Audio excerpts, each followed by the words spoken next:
Hello and welcome back to Brilliant Creative. This is another video of T20 series.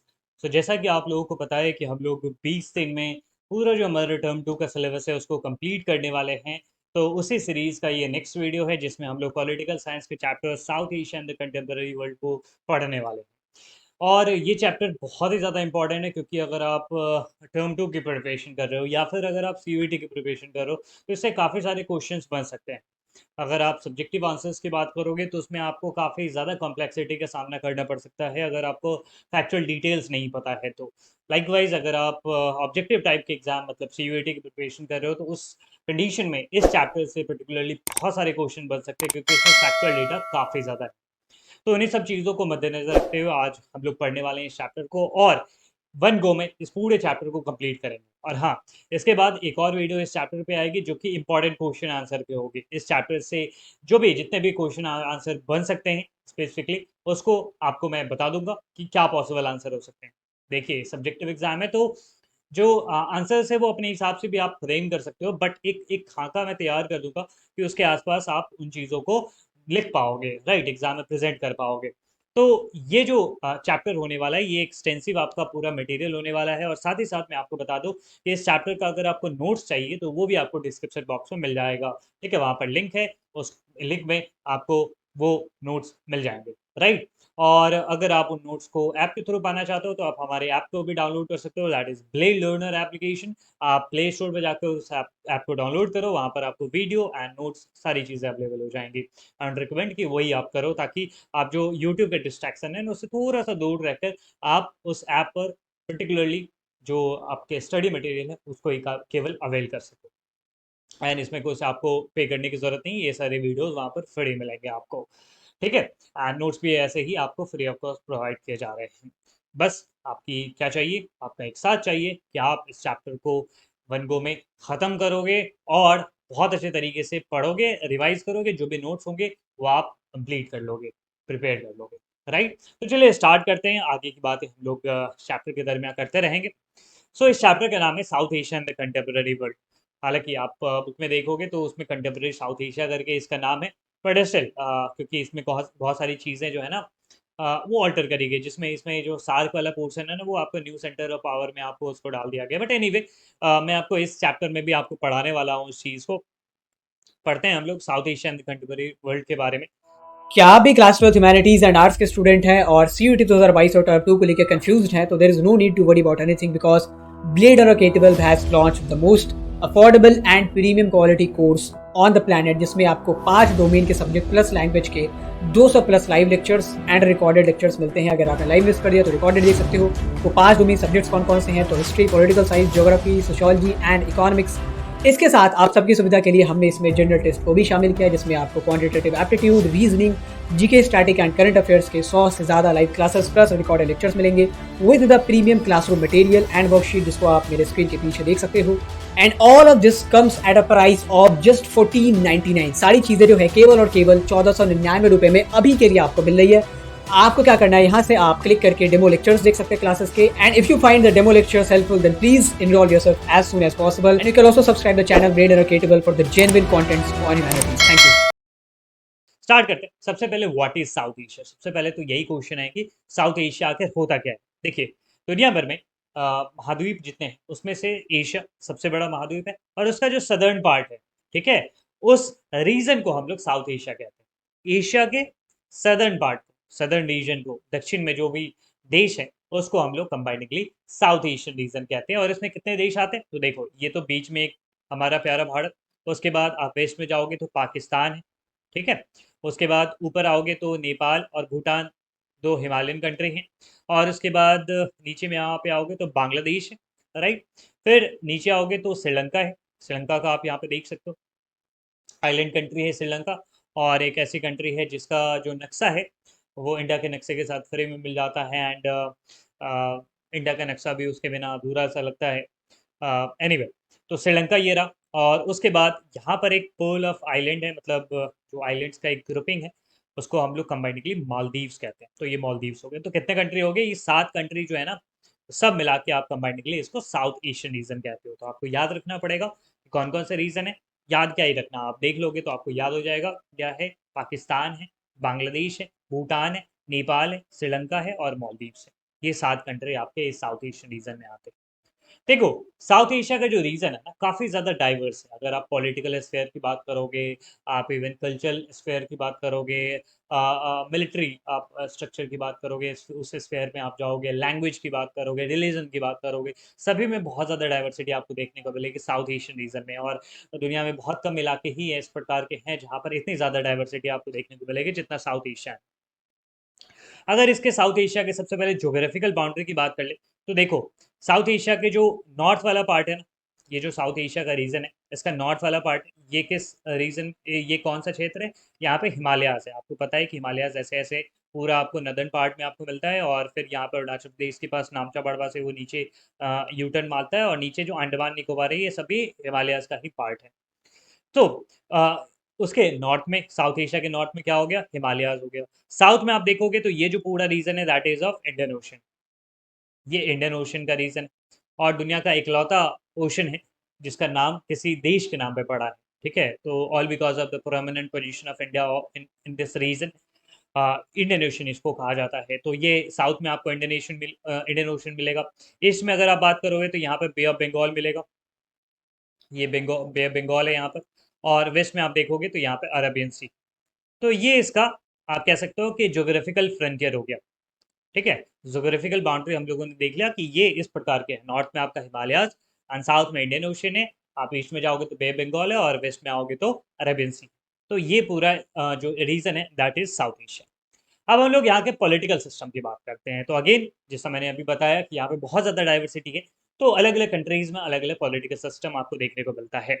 जैसे India और श्रीलंका की बात करें तो इन दोनों देशों में ही आज़ादी के बाद से आज तक डेमोक्रेसी कंटिन्यू रही। भारत की अगर बात करें तो आपको पता है कि 1947 में भारत आज़ाद हुआ, और श्रीलंका 1948 में। एक ही साल के अंतराल में दोनों ही ब्रिटिशर्स से आज़ाद हुए थे। और दोनों ही कंट्रीज़ ने आज़ादी के बाद से आज तक की अगर बात करें तो दोनों ही ने डेमोक्रेसी को ही कंटिन्यू किया। हाँ, थोड़े बहुत सेटबैक्स देखने को मिले, कुछ कुछ चैलेंजेस देखने को मिले। लाइक इंडिया में अगर आप बात करोगे तो इमरजेंसी जैसे हालात देखने को मिले थे 75 से 77 के बीच में। श्रीलंका की बात करोगे तो वहाँ पे 1983 से लेकर 2009 के बीच में सिविल वॉर जैसा सिचुएशन देखने को मिला। सबके बारे में हम लोग आगे बात करेंगे, डोंट वरी फॉर दैट। तो ये छोटे-मोटे चैलेंजेस तो देखने को मिले, बट स्टिल इन सब के बीच अगर आप देखोगे तो श्रीलंका और इंडिया दोनों ने ही अपने यहाँ पर कौन-सा सिस्टम अडॉप्ट करके रखा हुआ है सक्सेसफुली? Democratic system. लेकिन सभी देश के ऐसे हालात नहीं हैं। अगर आप पाकिस्तान और बांग्लादेश की बात करोगे, पाकिस्तान और बांग्लादेश में कुछ-कुछ सिमिलैरिटी आपको देखने को मिलेगी, वहाँ की पॉलिटिकल सिस्टम। दोनों ही देशों में कभी सिविलियन गवर्नमेंट रहती है, कभी मिलिट्री गवर्नमेंट रहती है। कभी वहाँ पर लोगों के द्वारा चुनी हुई सरकार रहती है, तो कभी वहाँ पर मिलिट्री रूल स्टार्ट हो जाता है। मिलिट्री कू आप जानते हो ना? सैन्य तख्तापलट इसको कहते हैं, कि आर्मी आई और वहाँ पर जो डेमोक्रेटिकली इलेक्टेड गवर्नमेंट है उसको डिस्पोज करा, एंड उसको डिपोज करा, और उसके बाद खुद सत्ता में बैठे। तो ये भी चीज़, तो दोनों ही देशों में कभी सिविलियन, कभी मिलिट्री, कभी धूप, कभी छाँव, वैसी स्थिति यहाँ पर देखने को मिलती है दोनों ही कंट्रीज। अगर आप पोस्ट कोल्ड वॉर की बात करोगे, पोस्ट कोल्ड वॉर इरा, आपको पता है कि कोल्ड वॉर कब से कब तक, 1945 से 1991 के इरा को हम लोग कहते हैं ना, कोल्ड वॉर वाला इरा, जो कि आपने पढ़ा होगा टर्म वन में। एंड तो उस चीज़ के बारे में तो आपने देखा कि 1991 के बाद जब कोल्ड वॉर खत्म होता है, तो उसके बाद वाले एरा में आप देखोगे तो बांग्लादेश ने अपने यहाँ पर डेमोक्रेसी को कंटिन्यू रखा है। हाँ, 1971 में बांग्लादेश बना था, और उसके बाद से 1991 की अगर बात करेंगे तो उस समय तक यहाँ पर कभी डेमोक्रेसी रहती थी, कभी यहाँ पर मिलिट्री रूल हो जाता था। But post cold war time की बात करेंगे, 1990s का पूरा पीरियड बात करेंगे और 21st सेंचुरी की बात करेंगे, तो डेमोक्रेसी रही है बांग्लादेश में। लेकिन पाकिस्तान के साथ ऐसा नहीं है। पाकिस्तान ने शुरू किया, ट्राई किया कि भाई पोस्ट कोल्ड वॉर पीरियड में हमारे यहाँ पे डेमोक्रेसी रहे। बेनज़ीर भुट्टो की गवर्नमेंट आती है, वो डेमोक्रेटिक होती है, लेकिन बेनज़ीर भुट्टो की हत्या कर दी जाती है। नवाज शरीफ की गवर्नमेंट आती है, नवाज शरीफ की गवर्नमेंट आती है तो उसको जो वहाँ के आर्मी जनरल होते हैं परवेज मुशर्रफ, वो हटा देते हैं। राइट, तो पाकिस्तान में ना बहुत ज़्यादा ऐसा रहा है, कभी धूप कभी छाँव वाली स्थिति काफ़ी ज़्यादा रही है पाकिस्तान में। वहाँ पर कभी मिलिट्री रूल, कभी सिविलियन रूल, कभी मिलिट्री, फिर सिविलियन, ऐसा चलता रहता है वहाँ पर। तो ये चीज़ आपको देखने को मिलेगी। तो पोस्ट कोल्ड वॉर पीरियड में भी इसका कुछ हालत ठीक नहीं रहा, वहाँ पर भी चीज़ें दिक्कतें ही रही, जो कि मैंने बताया कि 1999 में नवाज शरीफ की जो गवर्नमेंट थी उसको परवेज मुशर्रफ ने वहाँ पर हटा दिया था। हालाँकि इन सब के बारे में हम लोग डिटेल में आगे बात करेंगे ही, तो don't worry for that, again I am assuring. अब बात करते हैं एक और देश के बारे में, एक और जो पड़ोसी मुल्क है नेपाल। वो 2006 तक अगर बात करें तो कॉन्स्टिट्यूशनल मोनार्की था, जिसमें हमेशा ये डर रहता था कि राजा ना पावर अपने पास ले लेगा, मतलब राजा काफ़ी ज़्यादा पावरफुल हुआ करता था। अगर आप देखोगे तो किंग ज्ञानेंद्र है, ये आपने तस्वीर में देखा होगा, he is the last king of Nepal. तो ज्ञानेंद्र है, इनके पास पावर थी। और 2006 में क्या होता है, यहाँ पर एक अपराइजिंग होता है। लोग डेमोक्रेसी की मांग करना शुरू कर देते हैं कि भाई हमें भी डेमोक्रेसी चाहिए, हमें भी डेमोक्रेसी चाहिए। तो फिर क्या होता है कि राजा को अपना पावर थोड़ा सा, आप कह सकते हो कि एब्डिकेट करना पड़ता है, राजा को अपने पद से अपना पद त्यागना पड़ता है और डेमोक्रेसी को अडॉप्ट करना पड़ता है। तो नेपाल में क्या होता है कि वहाँ पर डेमोक्रेसी आ जाती है आफ्टर दिस अपराइजिंग। तो बांग्लादेश और नेपाल के एक्सपीरियंस हमको ये समझने को ये मिलता है कि चाहे बांग्लादेश हो या नेपाल हो या साउथ एशिया के अदर कंट्रीज हो, वो कहीं ना कहीं डेमोक्रेसी को ही पसंद करते हैं। ठीक है। हाँ, पाकिस्तान एक एक्सेप्शन देखने को मिलेगा जहाँ पर बार बार ये चीज़ें रिपीट हो रही है कि वहाँ पर कभी मिलिट्री रूल हो जाता है तो कभी कभी डेमोक्रेसी। बट नेपाल की अगर बात करें तो नेपाल और बांग्लादेश दोनों नहीं, शुरुआती समय में वहाँ पर कुछ डिफरेंट सिनेरियो रहा था। नेपाल की जहाँ तक बात करें, वहाँ पर मोनार्कल सिस्टम रहा था काफ़ी लंबे समय तक, और बांग्लादेश में मिलिट्री रूल रहा था। तो इन सब के बाद लोगों ने विरोध किया, लोगों ने आवाज़ उठाई कि भाई हमें कुछ चाहिए तो वो डेमोक्रेसी ही चाहिए, डेमोक्रेसी के सिवा कुछ नहीं चाहिए। तो वहाँ पे डेमोक्रेसी आ गया। तो साउथ एशिया में ये ना एक एक्सेप्टेड, आप कह सकते हो कि हाँ है कि मतलब लोगों को डेमोक्रेसी ही चाहिए, डेमोक्रेसी को ही लोग पसंद। भूटान की अगर बात करें तो भूटान भी एक मोनार्कल सिस्टम हुआ करता था, बट और है भी। बट 2008 में यहाँ पर कॉन्स्टिट्यूशनल मोनार्की जो सिस्टम है उसको अडॉप्ट कर दिया गया। कॉन्स्टिट्यूशनल मोनार्की क्या होता है, देखो आपके यहाँ पे मोनार्क भी रहेंगे, राजा भी रहेगा, और वहाँ पे कॉन्स्टिट्यूशन भी रहेगा। मतलब राजा जो होगा ना, मोनार्कल मोनार्की जो रहेगा ना, मोनार्क, वो ऑटोक्रेटिक नहीं होगा, मतलब उसके पावर लिमिटेड होंगे। राजा भी रहेगा, बट उसके पास अनलिमिटेड पावर्स नहीं होंगे, वो उसके पास लिमिटेड पावर होंगे, उसके कॉन्स्टिट्यूशन उसके ऊपर चेक रखेगा। ठीक है, ऐसे सिस्टम को बोलते हैं कॉन्स्टिट्यूशनल मोनार्की। समझ में आ रहा है? ये डेमोक्रेसी रहेगी वहां पर, ठीक है, वहां पर कॉन्स्टिट्यूशन भी रहेगा, बट स्टिल वहां पर मोनार्कल सिस्टम रहेगा, राजा भी वहां पर रहेगा। राजा के पावर हालांकि अनलिमिटेड नहीं होंगे, राजा ऑटोक्रेटिक नहीं होगा, राजा के पावर पे चेक होगा। तो 2008 में भूटान को एक कॉन्स्टिट्यूशनल मोनार्की सिस्टम बना दिया गया था। आप यहाँ पर देख सकते हो, वहाँ पर मल्टी पार्टी डेमोक्रेसी को अलाउ कर दिया गया है कि बहुत सारे अलग अलग पार्टीज अब पॉलिटिक्स से पार्ट ले सकते हैं, इलेक्शन पे पार्टिसिपेट कर सकते हैं और जीत सकते हैं। ये ये जो भूटान है उनके नरेश हैं जिग्मे खेसर नामग्याल वांगचुक, अभी के नेपाल सॉरी भूटान के नरेश हैं। और उन्होंने नरेश रहते हुए और राजा रहते हुए साथ ही साथ उन्होंने डेमोक्रेसी को भी अपने यहाँ पर अडॉप्ट करने की परमिशन दे दी है। वहाँ पे डेमोक्रेसी है, बट स्टिल राजा का भी पावर है, राजा भी वहाँ पर होते हैं। तो भूटान की स्थिति आपने समझ लिया, 2008 आप याद रखोगे। वहाँ से ये कॉन्स्टिट्यूशनल मोनार्की के सिस्टम की तरफ आगे बढ़ता है। मालदीव्स की बात करें, आपने देखा था कि अरबियन सी में जो छोटे छोटे आइलैंड्स का एक ग्रुपिंग था मालदीव्स। मालदीव्स एक इस्लामिक देश है, और ये सल्तनत हुआ करता था, इस्लामिक सल्तनत हुआ करता था टिल 1968। बाद में फिर इसको रिपब्लिक कंट्री बना दिया गया, कब? 1968 में। इससे पहले वो एक सल्तनत हुआ करता था, मुस्लिम शासक वहाँ पर रूल क्या करते थे, वो भी मोनार्कल सिस्टम था। बट 1968 में क्या होता है, इसको रिपब्लिक बना दिया जाता है। देखो रिपब्लिक मतलब क्या होता है, इसको समझो आप। रिपब्लिक मतलब एक ऐसा देश जहां पर head of the state is being elected. जहाँ का जो हेड ऑफ द स्टेट है ना, उस देश का जो मुखिया है, वो लोगों के द्वारा चुना जाता हो, तो ऐसे देश को हम लोग रिपब्लिक कहेंगे। जैसे इंडिया एक डेमोक्रेटिक कंट्री है और प्लस एक रिपब्लिक कंट्री भी है। आप जानते हो डेमोक्रेसी का ट्रेट है इंडिया में, यहाँ पर इलेक्शंस होते हैं, लोग इलेक्ट करते हैं, लोग कंटेस्ट करते हैं इलेक्शन को, and so on and so forth. तो ये सारी चीज़ें होती है, प्लस रिपब्लिक भी है। क्यों? क्योंकि भारत का जो हेड ऑफ द स्टेट है वो कौन है? प्रेसिडेंट ऑफ इंडिया, और वो इलेक्टेड पोजीशन है। वो हम और आप भी बन सकते हैं। वो ऐसा नहीं है कि कोई हेरिडेटरी पोजीशन है कि जैसे अभी रामनाथ कोविंद साहब है तो उनके पुत्र बनेंगे, उनके पुत्र बनेंगे, ऐसा तो सिचुएशन है नहीं। वो तो इलेक्टेड पोजीशन है, हाँ भले ही इनडायरेक्टली इलेक्टेड होते हैं, बट वो इलेक्टेड पोजीशन तो है ना, वो हेरिडेटरी पोजीशन तो नहीं है ना, वो ओपन टू ऑल है ना। इस कारण से आप उसको कहोगे रिपब्लिक। लेकिन वही आप ब्रिटेन की बात करोगे तो ब्रिटेन डेमोक्रेटिक है, बट रिपब्लिक नहीं है। क्यों? क्योंकि वहाँ का जो हेड ऑफ द स्टेट है वो क्वीन है, वो हेरिडेटरी पोजीशन है। तो ये चीज़ होती है, तो इस प्रकार से सिस्टम। तो मालदीव्स की अगर बात करें तो 1968 में ये एक रिपब्लिक बन गया, ठीक है, जिसमें हेड ऑफ द स्टेट कौन होंगे, मालदीव्स के प्रेसिडेंट, ठीक है। तो ये सिस्टम वहाँ पे बनाया गया। 2005 की अगर बात करें तो वहाँ पे मल्टी पार्टी सिस्टम को भी उन्होंने अलाउ कर दिया कि आप बहुत सारी और भी पार्टीज वहाँ पर अलाउ कर दी गई है कि वो भी इलेक्शन कंटेस्ट कर सकते हैं। बट वहाँ की पॉलिटिक्स में जो एमडीपी है ना, वो डोमिनेट करती आ रही है, मालदीवियन डेमोक्रेटिक पार्टी है ना, वो डोमिनेट करते आ रहे हैं। और एमडीपी ने 2018 का इलेक्शन भी जीत लिया है। और ये अभी करंट में मालदीव्स के प्रेसिडेंट इब्राहिम मोहम्मद सोलिह, ठीक है, ये काफ़ी ज़्यादा इंडिया की तरफ इंक्लाइंड है, मतलब इंडिया के फेवर में ये है। इससे पहले जो थे मालदीव्स के प्रेसिडेंट, वो चाइना की तरफ ज़्यादा मतलब इंक्लाइंड हो गए थे, चाइना को ज़्यादा वो फेवर कर रहे थे। आप लोग कमेंट बॉक्स में अभी ये बताइए, या फिर आप गूगल भी कर सकते हो कि मालदीव्स के लास्ट प्रेसिडेंट कौन थे। अब्राहम मोहम्मद सोली जो हैं, उनसे पहले कौन थे मालदीव्स के राष्ट्रपति, ठीक है। और उन्होंने चाइना के साथ किस प्रकार से गठजोड़ करा था, तो उसके बारे में अगर आप लिखोगे दैट वुड बी बेटर, तो आपको याद रहेगा वो सारी चीज़ें। चलो, तो मालदीव्स के बारे में हम लोगों ने समझ लिया कि 1968 में इसने अपने आप देश को एक रिपब्लिक बना दिया, 2005 में यहाँ पे मल्टी पार्टी सिस्टम यहाँ पर अलाउ कर दिया गया है, और अभी के जो राष्ट्रपति हैं is Ibrahim Mohamed Solih. Now conclude करते हैं इस चीज़ को। कंक्लूजन से ये पता चलता है कि चाहे साउथ एशिया के किसी भी रीजन में आप चले जाओ, वहाँ पर ना डेमोक्रेसी को ही प्रेफर करते हैं लोग, एक्सेप्ट पाकिस्तान। एक सर्वे करवाया गया था जहां पर लोगों से पूछा गया कि आपको डेमोक्रेसी आप प्रेफर करते हो, तो बांग्लादेश में 69% लोगों ने कहा कि यस, इंडिया में 70% लोगों ने कहा यस, नेपाल में 62% लोगों ने कहा, श्रीलंका में 71% लोगों ने कहा कि we prefer democracy over any other means of or any other system of governance, right.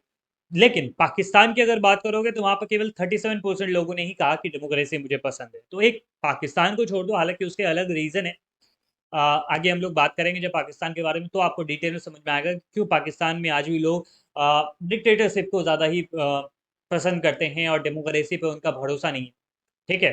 तो वो चीज़ है। जैसे मैं एक म्यांमार के व्यक्ति से भी बात कर रहा था।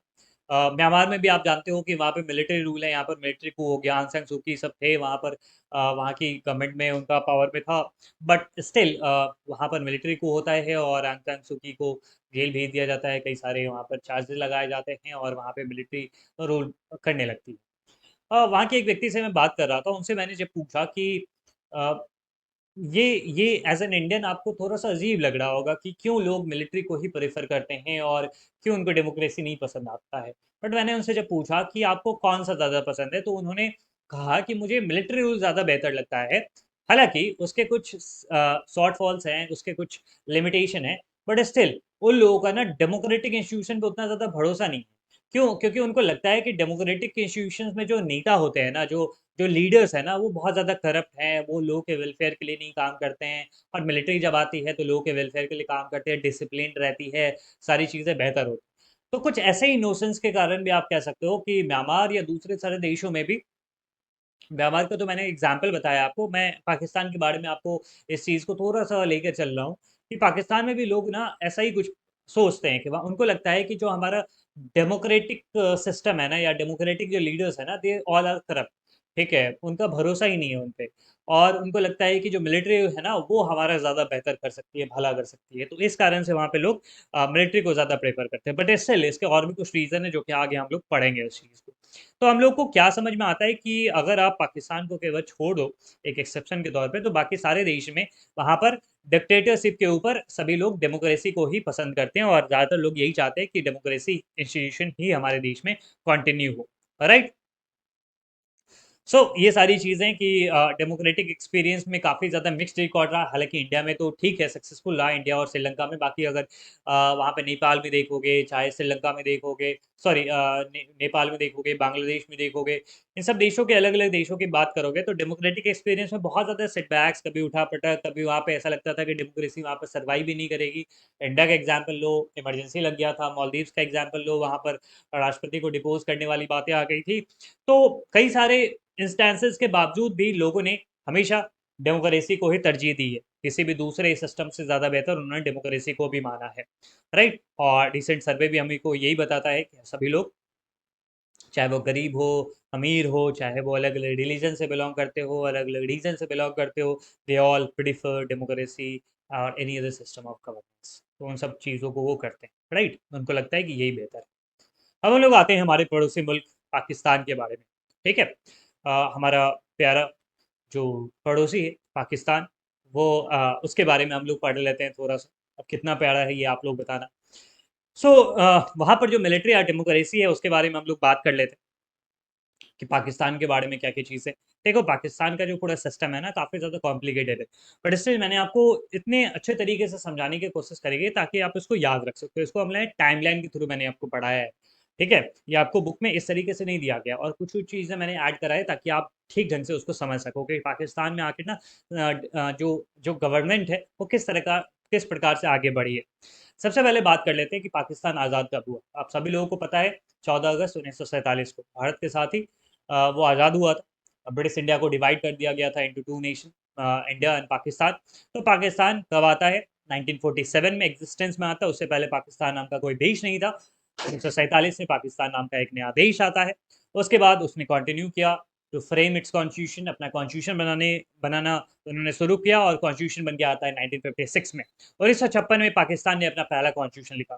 पहला, काफ़ी आप लोगों को अजीब लग रहा होगा कि पहला दूसरा भी होता है। बिल्कुल, पाकिस्तान के एक्सपीरियंस से आप पता चलेगा आपको कि वहाँ पर कई कॉन्स्टिट्यूशन कई बार बने, कई बार ख़त्म हुए और कई बार फिर से बने।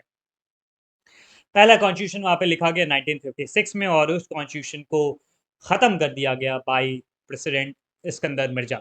ठीक है, 1958 में 2 साल के अंदर में ही उसको जो इस्कंदर मिर्जा थे उन्होंने इसको एब्रोगेट कर दिया, ख़त्म कर दिया कॉन्स्टिट्यूशन को।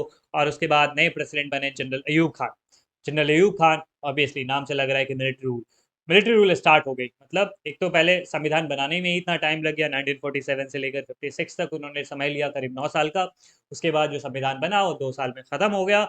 2 साल में ख़त्म होने के बाद वहाँ पर एक मिलिट्री रूल स्टार्ट हो जाता है। जनरल अयूब खान वहाँ पर बन जाते हैं। आप तस्वीर में आप अयूब खान को देख सकते हो। एंड यही अयूब खान है जो कि इवन की जब लाल बहादुर शास्त्री जब जाते हैं ताशकंद समझौता करने के लिए, तो यही आते हैं ताशकंद में। एनीवे, तो जनरल अयूब खान प्रेसिडेंट बन जाते हैं। उसके बाद इन्होंने फिर नया कॉन्स्टिट्यूशन फ्रेम करना स्टार्ट किया। 1962 में नया कॉन्स्टिट्यूशन फिर से आता है, सेकंड कॉन्स्टिट्यूशन पाकिस्तान में आता है 1962 में, बट इसको भी 1969 में ख़त्म कर दिया जाता है। जो जनरल अयूब खान थे उन्होंने कॉन्स्टिट्यूशन को एब्रोगेट किया था और अपने पावर को याया खान को दे दिया। अगेन एक नया military commander general Yahya Khan अब नया पावर में आ जाता है। तो आपने समझ लिया, इस प्रकार से यहाँ पर चीज़ें डेवलप हो रही है। ठीक है, इसको मैं टाइमलाइन से समझा रहा हूँ, तो आप इसको नोट डाउन भी कर सकते हो। ठीक है, आपको बुक में इस तरह से चीज़ें नहीं मिलेंगी, तो मैंने इसको अच्छे तरीके से फ्रेम करने की कोशिश करी। सो अयूब खान पावर कॉन्स्टिट्यूशन को ख़त्म कर देते हैं और अपना पावर याया खान को दे देते हैं 1969 में। याया खान के रूल के अंदर में ही आपको पता होगा कि पाकिस्तान को ना बांग्लादेश क्राइसिस फेस करना पड़ा था। बांग्लादेश ने स्वतंत्रता संग्राम शुरू कर दिया था 1971 में, जो हालांकि बहुत सारे बच्चों को पता ही होगा ये चीज़। यहाँ पर जो था ना, ये था ईस्ट पाकिस्तान, ये भी पाकिस्तान ही था। और इस साइड जो अभी के समय का पाकिस्तान है, दैट इज़ वेस्ट पाकिस्तान। तो ईस्ट पाकिस्तान है ना, वहाँ के लोगों का बहुत ज़्यादा एक्सप्लॉइटेशन होता था, है ना, बाकी सारी चीज़ें होती थी। तो उन्होंने क्या कहा कि भाई मुझे तो अब आज़ाद होना है। तो 1971 में उन्होंने लड़ाई छेड़ दी और भारत ने साथ दिया था बांग्लादेश का, दैट इज़ ईस्ट पाकिस्तान का। और फिर बांग्लादेश एक नए देश के तौर पे उभरा। ये जो ईस्ट पाकिस्तान है, यही बन जाता है बांग्लादेश। ठीक है, और इस समय में याया खान ही पाकिस्तान के चीफ थे, लीडर थे, राइट। तो याया खान के समय में ही पाकिस्तान को हार माननी पड़ती है और हारना पड़ता है लड़ाई। फिर उसके बाद एक नए लीडर सत्ता में आते हैं जिनका नाम होता है जुल्फ़िकार अली भुट्टो। जुल्फ़िकार अली भुट्टो पावर में आते हैं। डेमोक्रेटिक गवर्नमेंट बहुत दिनों के बाद पाकिस्तान में बनी है। पावर में आते 1971 से 77 तक ये पावर में रहते हैं, लेकिन उनको भी हटा दिया जाता है जनरल ज़ियाउल हक के द्वारा। ज़ियाउल हक उनको रिमूव कर देते हैं। अगेन मिलिट्री रूल स्टार्ट हो जाता है 1977 में। मिलिट्री रूल वापस से, मतलब वहाँ पे ना मिलिट्री आती रहती है, उनको पसंद नहीं आता है कि यहाँ पे डेमोक्रेसी रहे। तो मिलिट्री रूल वापस से स्टार्ट हो जाता है कि पावर उन्हीं के पास है ना, उतनी बड़ी फौज, उतनी बड़ी सारी चीज़ें, असला बारूद उनके पास है, तो वो डेमोक्रेसी को हटा देते हैं। कभी कभी ये डेमोक्रेटिक गवर्नमेंट को हटा देते, कभी कभी क्या, ज़्यादातर बार आपने देखा कि वही हो रहा है। भुट्टो गवर्नमेंट को रिमूव कर दिया जाता है बाई जनरल जियाउल हक 1977 में। और उसके बाद फिर काफ़ी दिनों तक चलता है, फिर लंबा समय होता है पाकिस्तान में जब यहाँ पर मिलिट्री रूल रहता है। लेकिन लोगों ने क्योंकि विरोध प्रदर्शन करना शुरू कर दिया कि भाई हमें डेमोक्रेसी चाहिए, डेमोक्रेसी चाहिए। ठीक, तो वहाँ पर डेमोक्रेटिक गवर्नमेंट को एस्टैब्लिश किया गया अंडर बेनजीर भुट्टो। 1988 में, and she is the daughter of Zulfikar Ali Bhutto. ठीक है, जुल्फ़िकार अली भुट्टो की डॉटर है।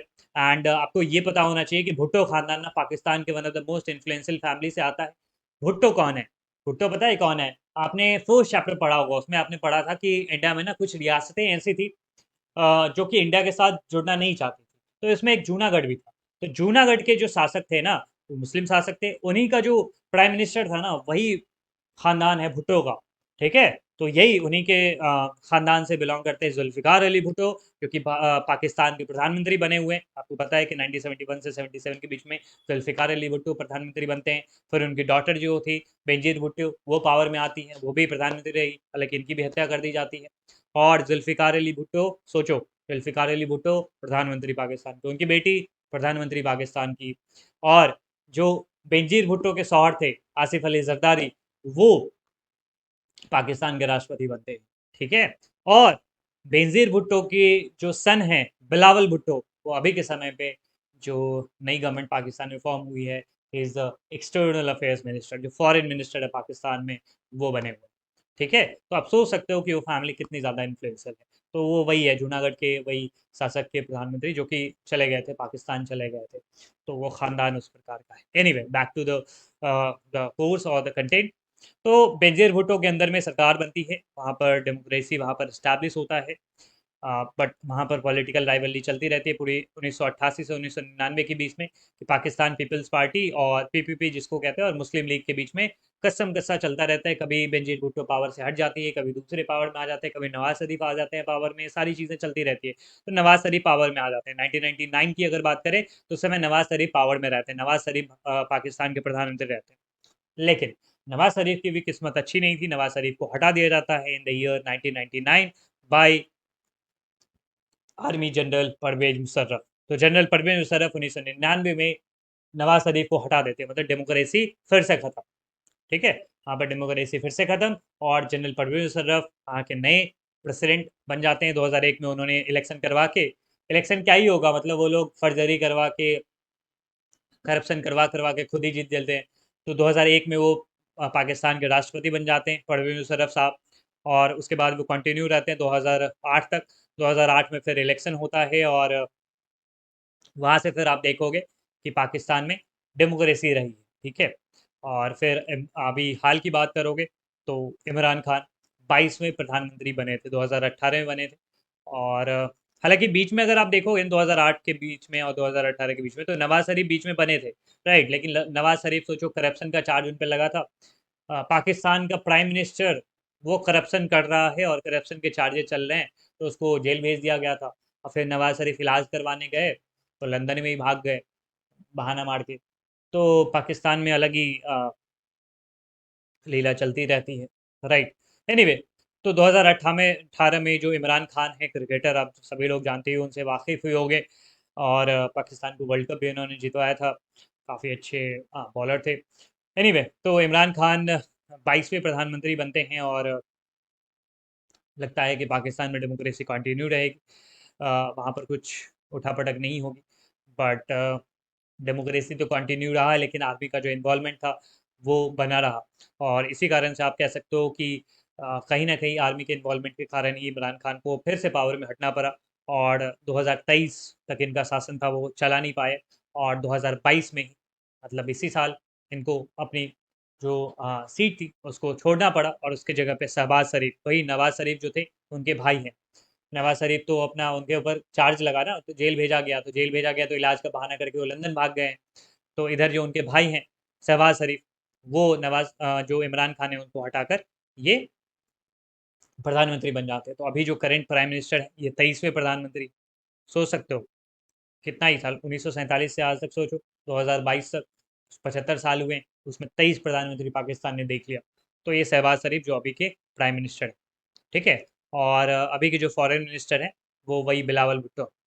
ठीक है, तो ये प्राइम मिनिस्टर कौन है? शहबाज शरीफ, नवाज शरीफ के भाई हैं। और ये किस पार्टी से आते हैं? तो ये भी आप याद रखो, शहबाज शरीफ किस पार्टी के? तो मुस्लिम लीग नवाज के, मुस्लिम लीग नवाज, इस पार्टी से आते हैं। और जो इमरान खान है वो आपके आते हैं तहरीक इंसाफ पार्टी से, तहरीक ए इंसाफ, ये तहरीक इंसाफ पार्टी से आते हैं। तो ये कुछ सिलसिला रहा है पाकिस्तान में, आज तक का सफ़र रहा है, काफ़ी अप्स एंड डाउन्स रहे हैं, रोलर कोस्टर राइड रही।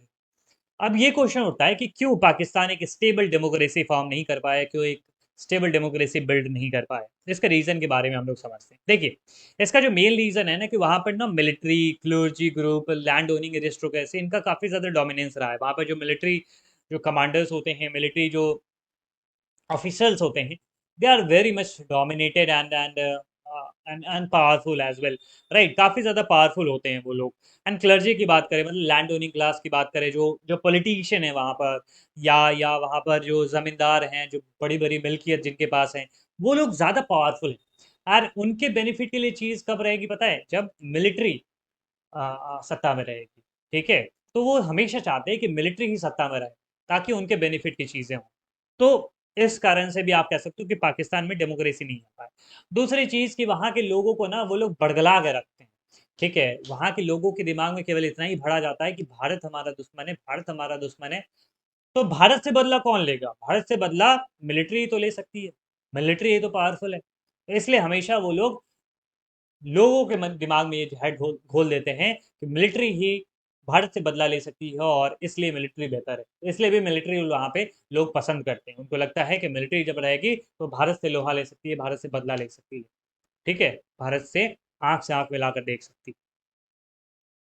कौन उन बेवकूफ़ों को समझाए कि भारत क्या चीज़ है। एनीवे, एक गालिब का शेर है ना, कोई बतलाए हमें कि हम बतलाए क्या। लोग पूछते हैं कि हम क्या हैं, तो उस हिसाब से चीज़ें हैं। एनीवे, लोगों को क्या बतलाया जाए कि हम क्या चीज़। सो इन ग्रुप्स को लगता है कि जो वहाँ पर जो डेमोक्रेसी है, वहाँ पे जो पॉलिटिकल पार्टीज है, they are very flawed and वो केवल करप्शन वगैरह करते हैं।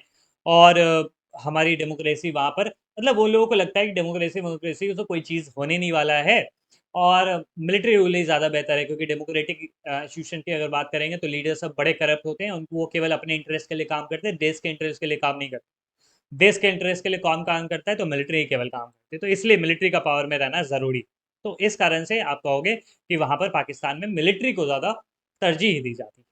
साथ ही साथ दुनिया भर के जो देश है, बड़े बड़े जो वेस्टर्न कंट्रीज, अमेरिका और जो यूरोप के कंट्रीज हैं, they all support democratic rule, they all support military rule. वो वहाँ पर मिलिट्री रूल को ज़्यादा सपोर्ट करते हैं। उनको लगता है, यहाँ पर आप तस्वीर में देख सकते हो, जॉर्ज डब्ल्यू बुश हैं और इधर परवेज मुशर्रफ है। तो उनको लगता है, ध्यान से समझो इस चीज़ को, मैं दोबारा रिपीट कर रहा हूँ। दुनिया भर के जो बड़े-बड़े मुल्क हैं, चाहे वो यूरोप के कंट्रीज़ हो या अमेरिका हो, वो ये चाहते हैं कि पाकिस्तान में मिलिट्री रूल ही रहे। ठीक है? क्योंकि उनको लगता है कि जो इस्लामिक टेररिज़्म है, जो जो पाकिस्तान में बहुत सालों से पनपता आ रहा है, जो आतंकवाद है, उसको मिलिट्री ही कंट्रोल कर सकती है। भाई उन बेवकूफ़ को कौन समझाए कि मिलिट्री ही उनको पालती-पोसती है, अपनी गोद में बैठ के खिलाती है। बट पाकिस्तान में मिलिट्री रूल रहेगी, तभी जाकर वहाँ पर जो आतंकवाद है वो कंट्रोल रहेगा, और पाकिस्तान के पास जो न्यूक्लियर बॉम्ब्स है वो आतंकवादियों के हाथों में नहीं जाएगा। ये अमेरिका और वेस्टर्न यूरोप के कंट्रीज को लगता है। That's why they support military rule in Pakistan. Clear है, चीज़ समझ में आ रही। वो डेमोक्रेसी को सपोर्ट नहीं करते, क्योंकि उनको लगता है कि मिलिट्री ही वहाँ पर आतंकवाद को कंट्रोल कर सकती है, और वहाँ पे जो आतंकवादी है उनको न्यूक्लियर आर्सेनल्स तक पहुँचने से रोक सकती है। तो that's why they support military rule and all.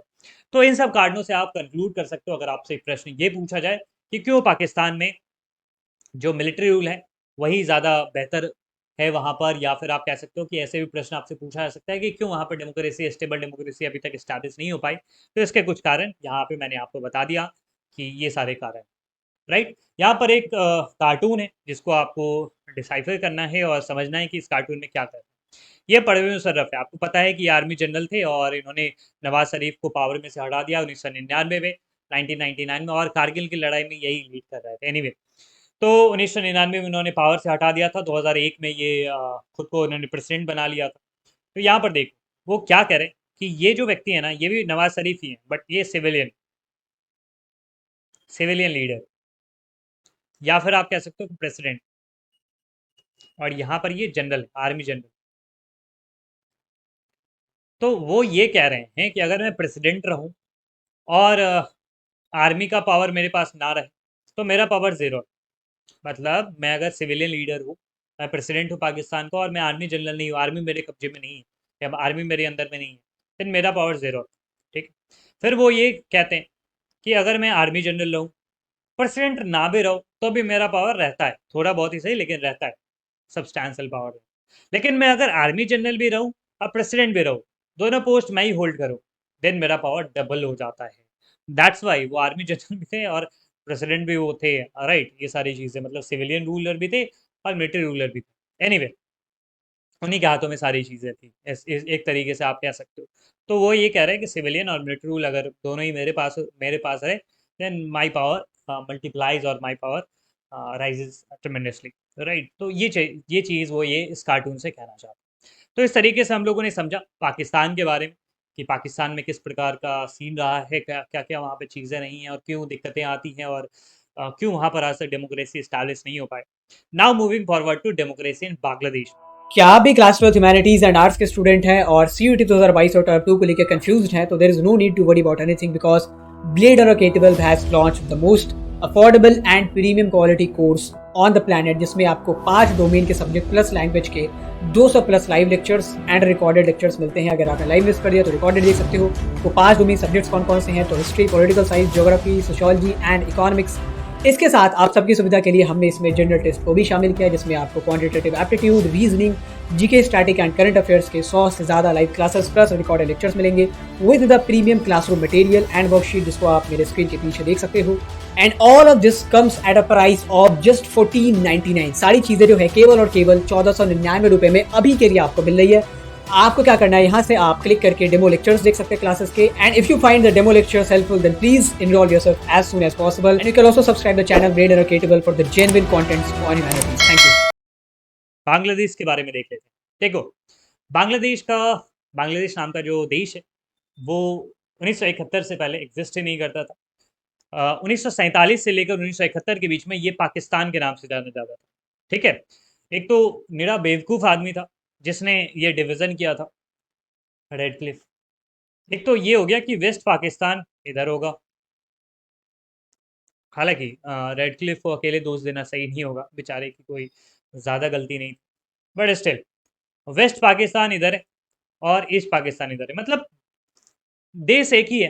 ध्यान से समझो, ये इधर एक देश है, देश का एक भाग, और इधर एक देश का भाग। अब बीच में इतना बड़ा ये कंट्री, तो ऐसे कैसे देश चलेगा भाई? ठीक है। यहाँ पर आप देखो कि इधर वेस्ट पाकिस्तान है और इधर ईस्ट पाकिस्तान, दोनों पाकिस्तान ही है, और बीच में एक लंबा सा देश है, बड़ा सा ये देश, महान देश। तो इस प्रकार का सीन था 1947 से लेकर 1971 तक। ईस्ट पाकिस्तान ये वाला इलाका है, जो कि एक ज़माने में बंगाल का पार्ट हुआ करता था, डिवाइड करके वो बना दिया गया था। बट एनीवे, तो ये वही इलाका है जो बंगाल और आसाम वाला इलाका था ना ब्रिटिश इंडिया में, ये वही इलाका है। ठीक है। दिक्कतें क्या थी यहाँ पर? देखो, हो क्या रहा था ना कि ईस्ट पाकिस्तानी वाले लोग, ध्यान से समझो, ईस्ट पाकिस्तानी वाले लोग ये कौन सा लैंग्वेज बोलते थे? बंगाली। इनका कल्चर था बंगाली, लैंग्वेज बोलते थे बंगाली, और उन सब चीज़ों को फॉलो करते थे। लेकिन हो क्या रहा था, मतलब इस पूरे पाकिस्तान में जो वेस्ट पाकिस्तान है ना, वो डोमिनेट कर रहा था। ठीक है, ये चीज़ समझो। ईस्ट पाकिस्तान को ना बड़ा दबाया जा रहा है, दो एम दर्जे की उसको मिली हुई थी ये जगह। ठीक है, उसको कोई वहाँ पर ना, वहाँ के कल्चर को, वहाँ के रिलीजन को, वहाँ के सारी चीज़ों को दबाया जा रहा था। ठीक है, वहाँ के लैंग्वेज को दबाया जा रहा था एंड ऑल, राइट। तो ये चीज़ें थी। और दूसरी चीज़ ये है ना कि वहाँ पर ना एक्सप्लॉइटेशन भी होता था। ठीक है, इकोनॉमिक एक्सप्लॉइटेशन आप देखोगे।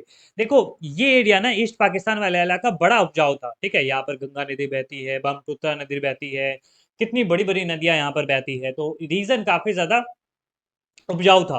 तो एग्रीकल्चर बढ़िया होता था, इकोनॉमिक सिचुएशन यहाँ का बेहतर था।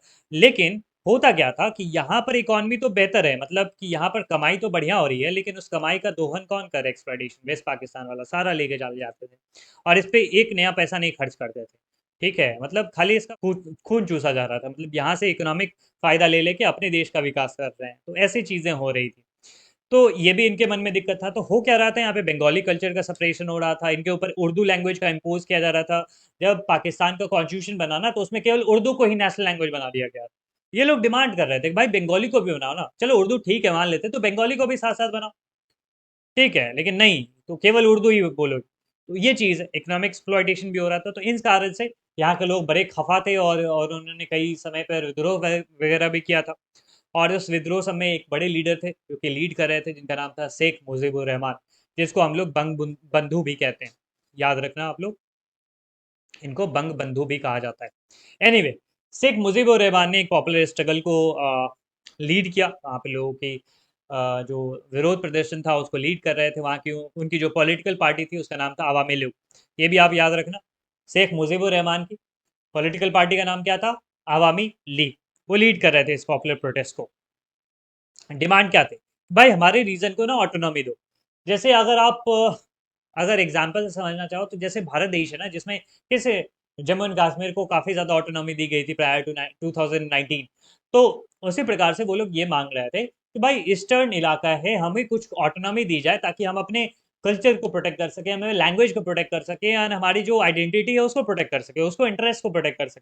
तो आप मुझे ऑटोनॉमी दो। साथ ही साथ एडमिनिस्ट्रेशन में हमारे भी रिप्रेजेंटेशन होना चाहिए, कि जैसे इलेक्शन वगैरह होता है, जहाँ बाकी सारी चीज़ें होती है, तो हमारा भी रिप्रेजेंटेशन हो गवर्नमेंट में, हमें भी जगह दी जाए। तो ये चीज़ थी। फेयर शेयर ऑफ पावर होना चाहिए, बट नहीं, कुछ नहीं।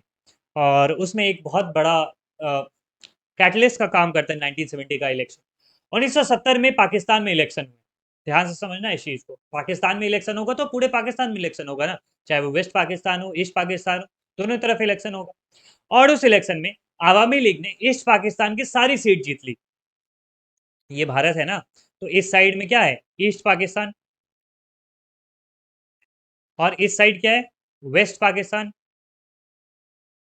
तो आवामी लीग कहाँ की पार्टी? ईस्ट पाकिस्तान की। ईस्ट पाकिस्तान की जितनी सीट थी सारी आवामी लीग ने जीत ली।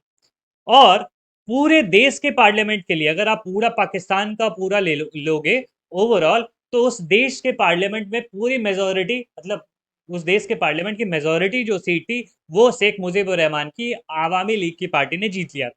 तो कायदे से क्या होना चाहिए था भाई? मेजोरिटी है तो अब सरकार किसकी बननी चाहिए? आवामी लीग की।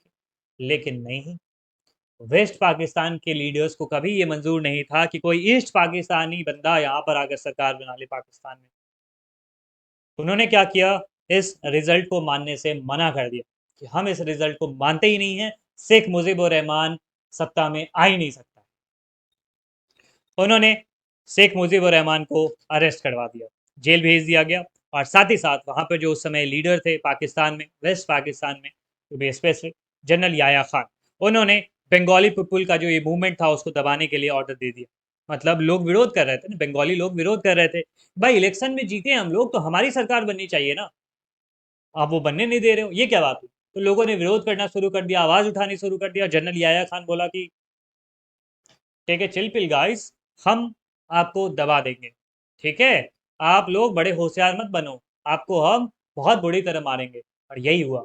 जनरल याया खान ने ऑर्डर दिया कि जितने भी बंगाली प्रोटेस्ट कर रहे हैं उनको ब्रूटली सप्रेस किया जाए। और शुरू हुआ operation search light. Search light, ठीक है? ये जनरल याया खान ने इस ऑपरेशन के ऑर्डर दिया था। इसके अंदर में ये जो तस्वीरें हैं वो आप देख सकते हो, कितने विभत्स तस्वीरें बंगाल से निकल के आई। उस वेस्ट पाकिस्तान का जो एक दरिंदगी वाला चेहरा था, कि ईस्ट पाकिस्तान के लोग जो आवाज़ उठा रहे थे केवल इसलिए कि मेरे कल्चर को प्रोटेक्ट किया जाए, मेरे लैंग्वेज को प्रोटेक्ट किया जाए, मेरे आइडेंटिटी को प्रोटेक्ट किया जाए, हमें भी गवर्नमेंट में रिप्रेजेंटेशन दिया जाए, हमें भी फेयर शेयर ऑफ पावर दिया जाए, सरकार बनाने का मौका दिया जाए। इन डिमांड्स को सुना तो नहीं गया, बल्कि उनके ऊपर ब्रूटल अटैक किया गया। और कुछ एक आध तस्वीरें आप देख सकते हो, शायद उस दर्द का एहसास कर सको आप। कई लाखों लोगों को मार दिया गया यहाँ पर।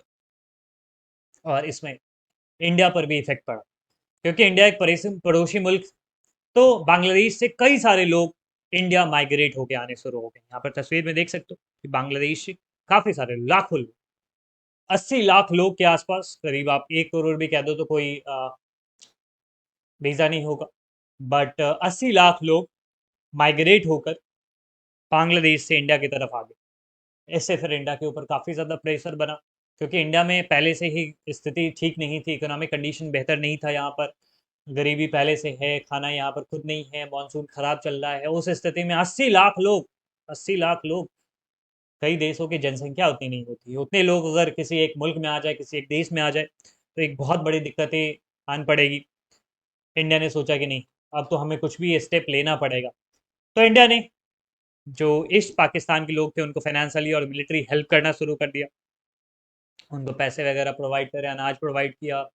वहाँ के लोगों को मिलिट्री ट्रेनिंग दी गई। इंडिया की जो इंटेलिजेंस सर्विस थी वो वहाँ पे जाती थी एंड ट्रेन करती थी लोगों को कि कैसे हथियार चलाना है, कैसे उनको फिर वेपन्स वगैरह प्रोवाइड किए गए। तो ये सारी चीज़ें प्रोवाइड करी गई और अल्टीमेटली क्या निकलता है कि भारत और पाकिस्तान के बीच में लड़ाई शुरू हो जाती है for the liberation of Bangladesh. Bangladesh की आज़ादी के लिए लड़ाई शुरू हो जाती है इंडिया और पाकिस्तान के बीच में। दिसंबर 1971 का वो समय था। इंडिया की लीडर थी उस समय इंदिरा गांधी, और पाकिस्तान में जो थे वो थे जनरल याह्या खान। लड़ाई शुरू होती है। इंडिया और पाकिस्तान के बीच में टू फ्रंट वॉर शुरू हो जाता है। और बांग्लादेश की जो ईस्ट पाकिस्तान के लोग थे उनको भी इंडियन आर्मी ने ट्रेनिंग दिया था। उसका नाम उसके उस आर्मी का नाम था मुक्ति वाहिनी। ठीक है, जो कि लड़ाई लड़ रही थी। और परिणाम यही निकलता है जो कि सबको पता है, पाकिस्तान ये लड़ाई हार जाता है। 16 दिसंबर 1971 को पाकिस्तान सरेंडर करता है। ये आप तस्वीर देख सकते हो, बहुत ही फेमस तस्वीर है जिसमें जो जनरल नियाजी है, यहाँ पर आप देख सकते हो राइट साइड में बैठे हुए, वो सरेंडर के एग्रीमेंट पे साइन कर रहे हैं। और 93,000 जो प्रिजनर्स ऑफ वॉर है वो हम लोगों ने रखे अपने यहाँ पर। मतलब कि पाकिस्तान के 93,000 जो सोल्जर्स थे वो उन्होंने सरेंडर किया था। 93,000, सोचो, ये सेकेंड वर्ल्ड वॉर के बाद से आज तक का सबसे बड़ा सरेंडर था। ठीक है, पूरी दुनिया में। और इतनी सारी आर्मी पर्सनल्स ने सरेंडर किया था, और नियाजी एक एक अपशब्द बन के रह गया है पाकिस्तान में। तो ये यहाँ पर साइन कर सरेंडर एग्रीमेंट पे, और इंडिया जीत जाता है इस लड़ाई को। और परिणाम यही निकलता है कि बांग्लादेश नाम का एक नया देश दुनिया के नक्शे पे आ जाता है। और 16 दिसंबर को हर एक साल हम लोग विजय दिवस सेलिब्रेट करते हैं to commemorate this event. Bangladesh अब एक नया देश बन चुका है, एक इंडिपेंडेंट कंट्री 1971 में। अब खुली सांसों में हवा ले रहा था, खुली हवा में सांस ले रहा था, और एक डिपेंडेंट कंट्री के तौर पे आ चुका था। अब इसके सामने ये चुनौती कि अपने यहाँ पर डेमोक्रेसी को कैसे कंटिन्यू रखा जाए। शेख मुजीबुर रहमान जिनको अरेस्ट कर लिया गया था उनको छोड़ा जाता है। इंडिया और पाकिस्तान के बीच में सिमला एग्रीमेंट होता है इन द ईयर 1972। और उसमें इंदिरा गांधी और जो जुल्फ़िकार अली भुट्टो था उनके बीच में एग्रीमेंट होता है। एंड जो हम लोगों ने प्रिजनर्स ऑफ वॉर पकड़ के रखे हुए थे 93,000, उसको लौटा दिया जाता है एंड सारी चीज़ें होती। और still coming to Bangladesh, Bangladesh में शेख मुजीबुर रहमान, ऑब्वियसली वहाँ पर डेमोक्रेसी आएगी। शेख मुजीबुर रहमान के अंदर में वहाँ पर सरकार बनती है बांग्लादेश में, और शेख मुजीबुर रहमान वहाँ के पहले प्रधानमंत्री बनते हैं। देश को कैसा बनाते हैं? Secular country. बांग्लादेश कैसा country? Secular country, democratic system और सोशलिज्म की तरह इंक्लाइन, सोशलिज्म को यहाँ पर फॉलो किया जाएगा।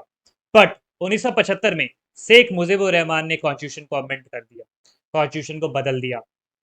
1971 में पहले तो 1 दिसंबर के आसपास तो आपको आज़ादी ही मिलती है। जनवरी से आप शुरू करो अगर, तो फिर करीब 3 साल के अंदर में ही शेख मुजीबुर रहमान जो है ना उतना ज़्यादा डेवलपमेंट नहीं कर पाए थे। और पॉलिटिकल पार्टी जो अपोजिशन पार्टीज उनका प्रेशर काफ़ी ज़्यादा था। तो इन सब कारणों से आप कह सकते हो कि शेख मुजीबुर रहमान ने कॉन्स्टिट्यूशन को अमेंड कर दिया। और वहाँ पर सारी political party except Awami League, उनकी खुद की जो पार्टी थी आवामी लीग, उसको छोड़कर बाकी सारी पॉलिटिकल पार्टीज को उन्होंने इलीगल घोषित कर दिया कि आप वहाँ पर नहीं रह सकते हो। ठीक है, और साथ ही साथ देश को एक प्रेसिडेंशियल फॉर्म ऑफ गवर्नमेंट में ट्रांसफॉर्म कर दिया। पहले क्या था? पार्लियामेंट्री फॉर्म ऑफ गवर्नमेंट या prime ministerial form of government, उसको ट्रांसफॉर्म कर दिया उन्होंने प्रेसिडेंशियल फॉर्म ऑफ गवर्नमेंट में। और सारी पार्टीज को वहां पर अबॉलिश कर दिया, केवल आवामी लीग को छोड़कर। ठीक है, बट ये जो इवेंट था या ये जो डिसीजन था ये रहमान के पक्ष में नहीं गया। जो शेख मुजीबुर रहमान थे उनको मार दिया जाता है, उनकी हत्या कर दी जाती है बाय आर्मी कमांडर। उनका असैसिनेशन हो जाता है और अगस्त 1975 में ही। और उनके जगह पे नए लीडर आते हैं जिनका नाम है ज़ियाउर रहमान। दरअसल इन्होंने ही हत्या करवाई थी शेख मुजीबुर रहमान की। ठीक है, तो और ये अब पावर में आ जाते हैं। ठीक है, यहाँ पर देख रहे हो आप, आर्मी जनरल यहाँ पर पावर में आ चुका है। वहाँ पे डेमोक्रेटिक इलेक्टेड प्रेसिडेंट को, डेमोक्रेटिक इलेक्टेड लीडर को गोली मारकर वहाँ पर जियाउर रहमान पावर में आ जाते हैं। उन्होंने एक नई पार्टी बनाई जिसका नाम था बांग्लादेश नेशनल पार्टी, और वहाँ पे इलेक्शन भी कंडक्ट करवाया गया 1979 में, और वो इलेक्शन जीत भी जाते हैं। ऑब्वियसली जीतना ही था, पावर भाई हमारे हाथों में है, वहाँ पर थोड़ी फ्री एंड फेयर इलेक्शन होगा। वो पॉलिटिकल पार्टीज इलेक्शन रिग करती थी, उसमें ज़्यादा करप्शन करती थी, और वो चुनाव जीत गई। ठीक है, तो जियाउर रहमान पावर में आ जाते, बट जियाउर रहमान का की भी किस्मत कुछ ऐसी ही थी। उनकी भी हत्या कर दी जाती है by another military leader, HM इरशाद। जियाउर रहमान भी मारे गए। ठीक है, और उनके जगह पे HM इरशाद पावर में आ जाते। बट लोग जो थे वो मांग करना शुरू कर दिया कि हमें तो चाहिए तो कुछ डेमोक्रेसी, हमें डेमोक्रेसी के लिए ही लड़ाई लड़नी है, और लोगों ने लड़ाई लड़ा। और फिर HM इरशाद को प्रेशर में आकर उन्होंने कहा कि नहीं ठीक है, हम डेमोक्रेसी को अलाउ करते हैं, अब यहाँ इलेक्शन होगा। ठीक है, स्टूडेंट इस चीज़ में काफ़ी आगे थे, स्टूडेंट इस चीज़ में काफ़ी फोर फ्रंट पे थे कि वो लड़ाई में आगे आगे थे। ठीक है, तो एक तरह से कह सकते हो HM इरशाद ने वहाँ पर पॉलिटिकल एक्टिविटी को और डेमोक्रेसी को अलाउ कर दिया। बाद में प्रेसिडेंट भी अपने आप को 5 साल के लिए चुन लिया गया लेटर, मतलब एक बार और उसके बाद 1990 में इतना ज़्यादा प्रेशर पड़ा HM इरशाद पे, उन्होंने बोला कि छोड़ो, वो प्रेसिडेंट पद से हट गए। ठीक है, इरशाद वहाँ से हट जाते हैं, और उसके बाद वहाँ पर फिर इलेक्शन होता है 1991 के बाद, और 1991 से लेकर आज तक बांग्लादेश में डेमोक्रेसी कंटिन्यू। ठीक है, उसमें कई सारे प्राइम मिनिस्टर आते हैं, जिसमें एक प्राइम मिनिस्टर आती है जिनका नाम है खलीदा जिया। खलीदा जिया, जो कि बांग्लादेश की पहली महिला मुख्यमंत्री बनती है। और ये खलीदा जिया कौन है पता है? Wife of Ziaur Rahman. जियाउर रहमान आपको पता है ना, मुजीबुर रहमान को मार के जियाउर रहमान बने थे। ठीक है, तो उन्हीं की वाइफ है खलीदा जिया, जो कि डेमोक्रेसी बांग्लादेश नेशनल पार्टी जो थी ना, BNP, उसकी वो थी, और वो प्रधानमंत्री बनती। और करंट लीडरशिप की अगर बात करें तो ये हैं बांग्लादेश की current prime minister Sheikh Hasina, जो कि 2009 से कंटिन्यू है आज तक, 2022 तक प्रधानमंत्री। और ये कौन है? Sheikh Hasina, and she is daughter of Mujibur Rahman.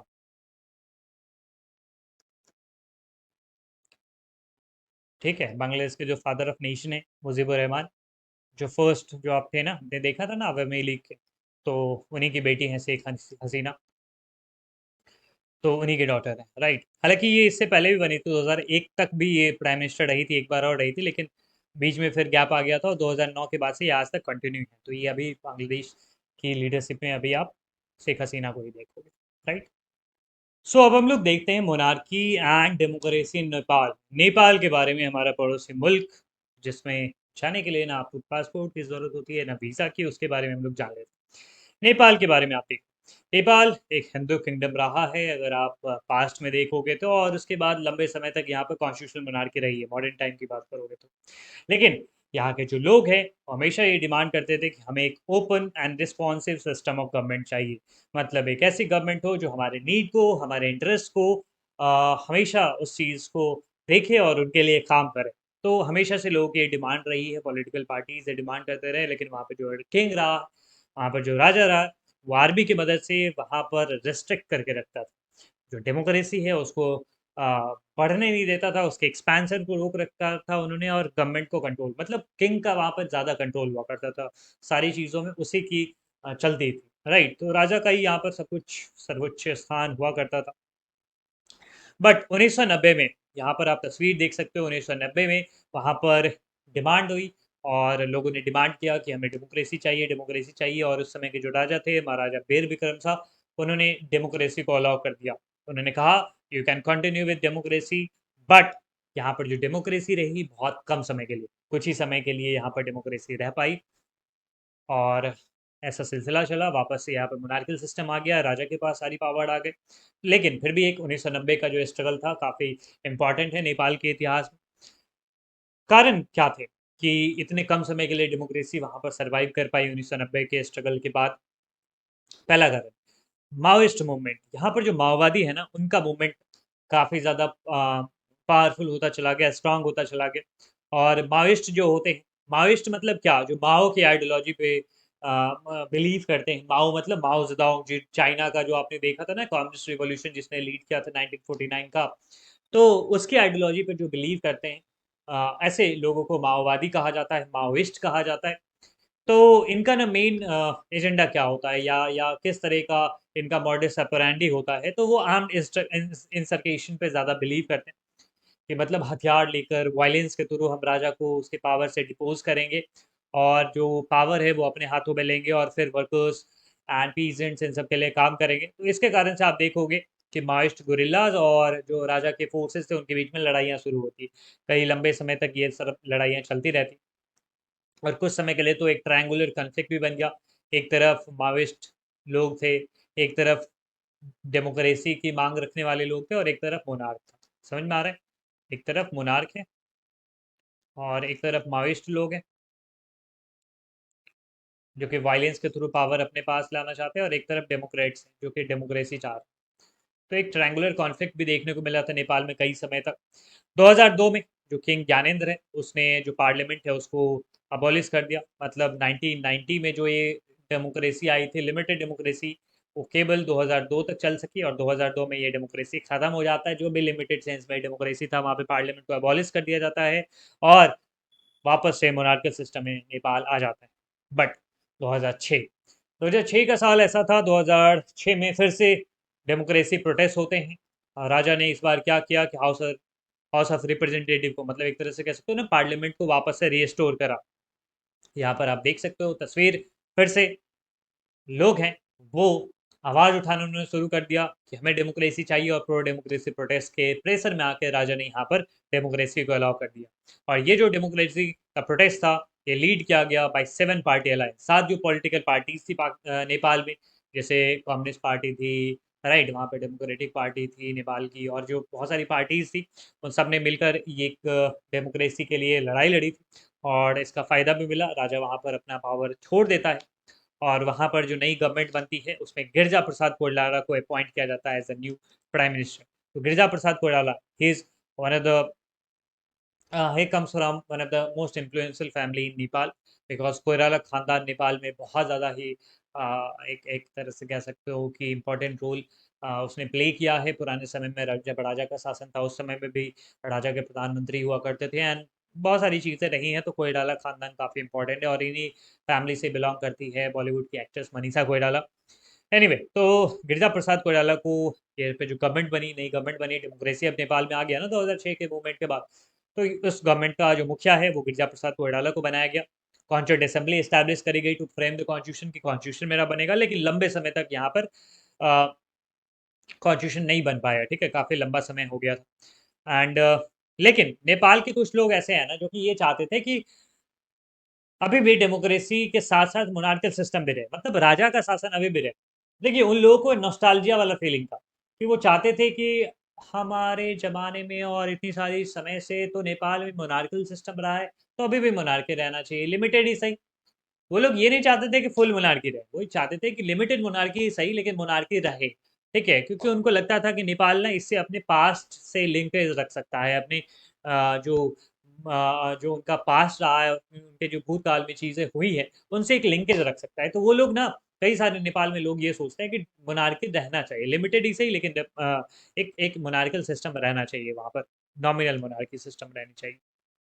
दूसरी तरफ माओइस्ट ग्रुप थे, उन्होंने छोड़ दिया अपना जो हिंसा का जो उन्होंने रास्ता अख्तियार किया था, उस चीज़ को उन्होंने छोड़ दिया, और उसके बाद वो डेमोक्रेसी में आ गए। माओइस्ट लोग जो कि वायलेंस हमेशा से करते आ रहे थे, वो अब डेमोक्रेसी में एंटर हो गए, और उन्होंने फिर डेमोक्रेसी में पार्टिसिपेट भी किया, इलेक्शन वगैरह सब में भी वो पार्टिसिपेट करेंगे, आप देखोगे आप आगे जाके।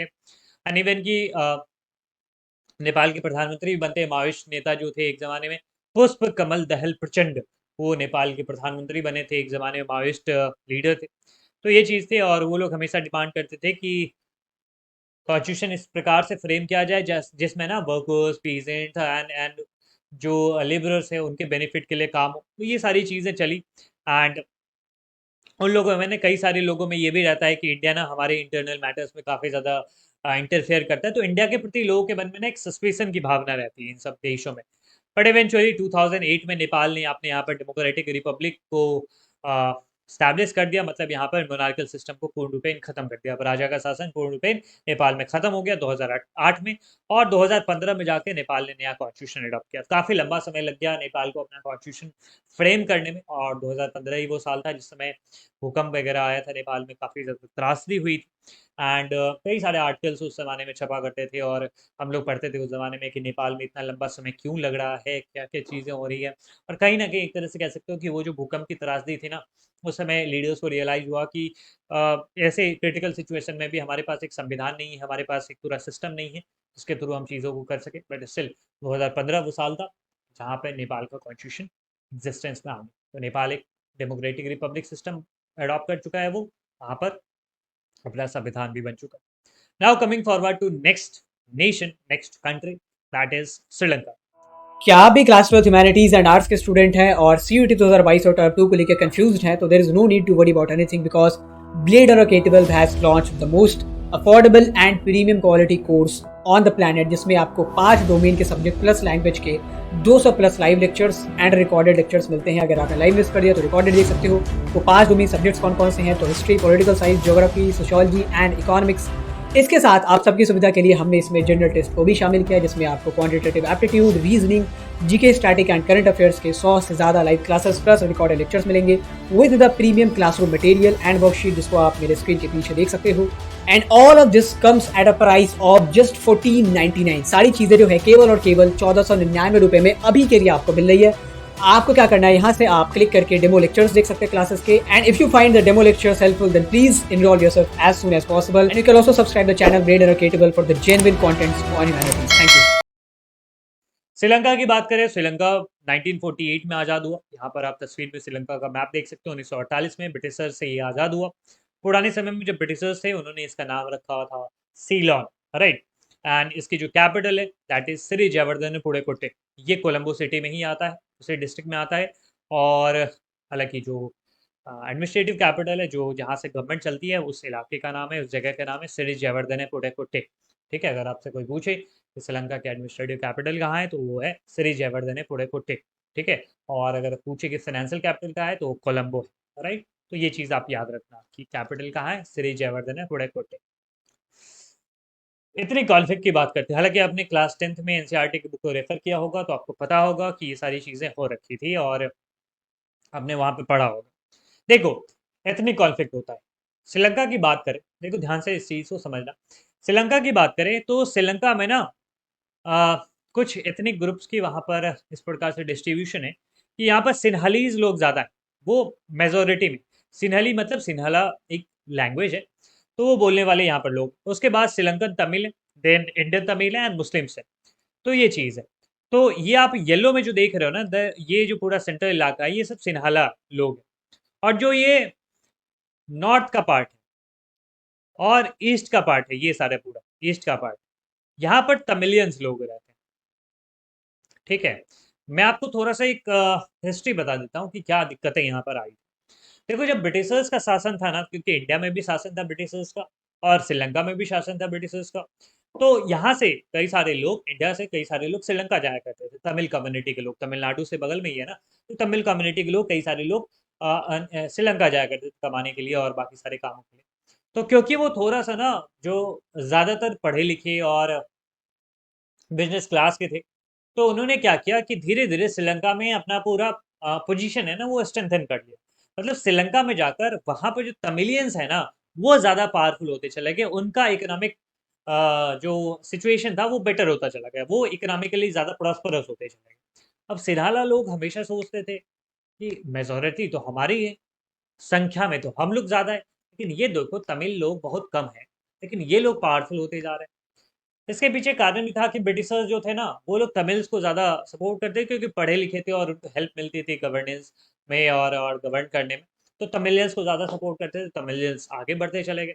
देखो, तमिल आगे बढ़ते चले गए, सिन्हाला को बुरा लगने लगा।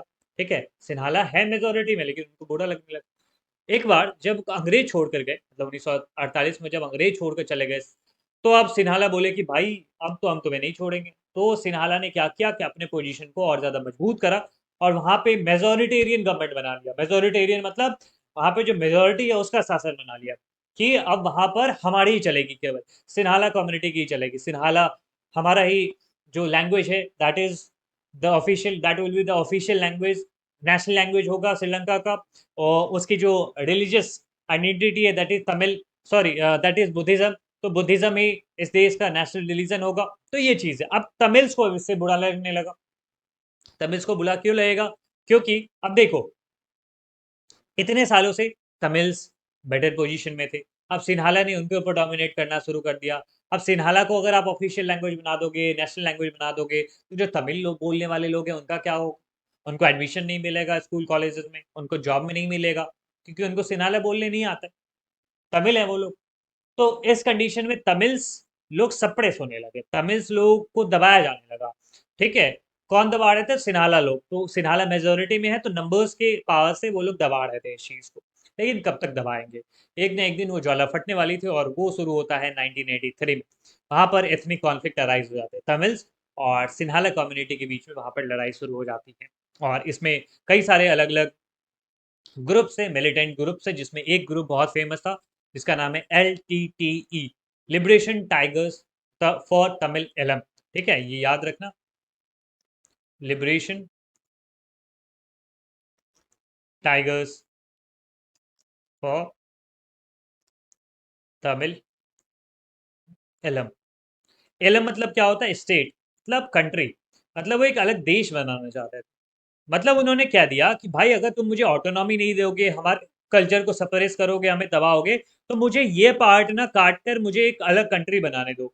सो दे वर डिमांडिंग कि मुझे एक अलग कंट्री बनाना है। तो तमिल एलम मतलब तमिल देश बनाना वो चाहते थे। ठीक है, श्रीलंका में ही एक अलग कंट्री बनाना चाहते थे। राइट, तो ये चीज़ थी।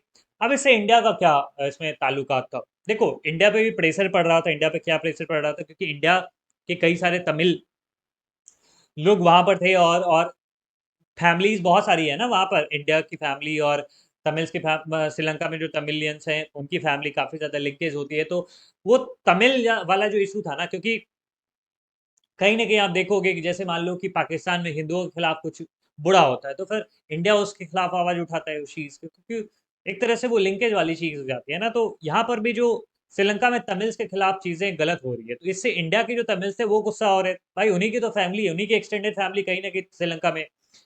तो इस कारण से इंडियन गवर्नमेंट पर प्रेशर पड़ रहा था कि इस कॉन्फ्लिक्ट में कुछ ना कुछ करे। और दूसरी चीज़ आप याद रखो कि इंडिया के लिए इम्पोर्टेंट इसलिए था कि यहाँ पर जो कॉन्फ्लिक्ट हो रहा था तमिलियंस और सिंधाला के बीच में, हो सकता था कि इसका फ़ायदा उठाने के लिए पाकिस्तान या अमेरिका या चाइना या दुनिया के और भी कोई देश है यहाँ पर घुस जाए और यहाँ पे अपना मिलिट्री बेस बना ले। ये भी पॉसिबल था ना कि इस लड़ाई में शांत करवाने के नाम पर कोई तीसरी कंट्री आकर अपना मिलिट्री बेस बना दे। और अमेरिका तो उस ज़माने में हमारे साथ तो था नहीं, हमारा तो दोस्त था नहीं, वो तो दुश्मन था, पाकिस्तान के साथ था। तो ये इंडिया के लिए तो अच्छी बात नहीं थी। तो इंडिया हमेशा चाहता था कि यहाँ पे शांति बनी रहे, यहाँ पर कॉन्फ्लिक्ट ना हो।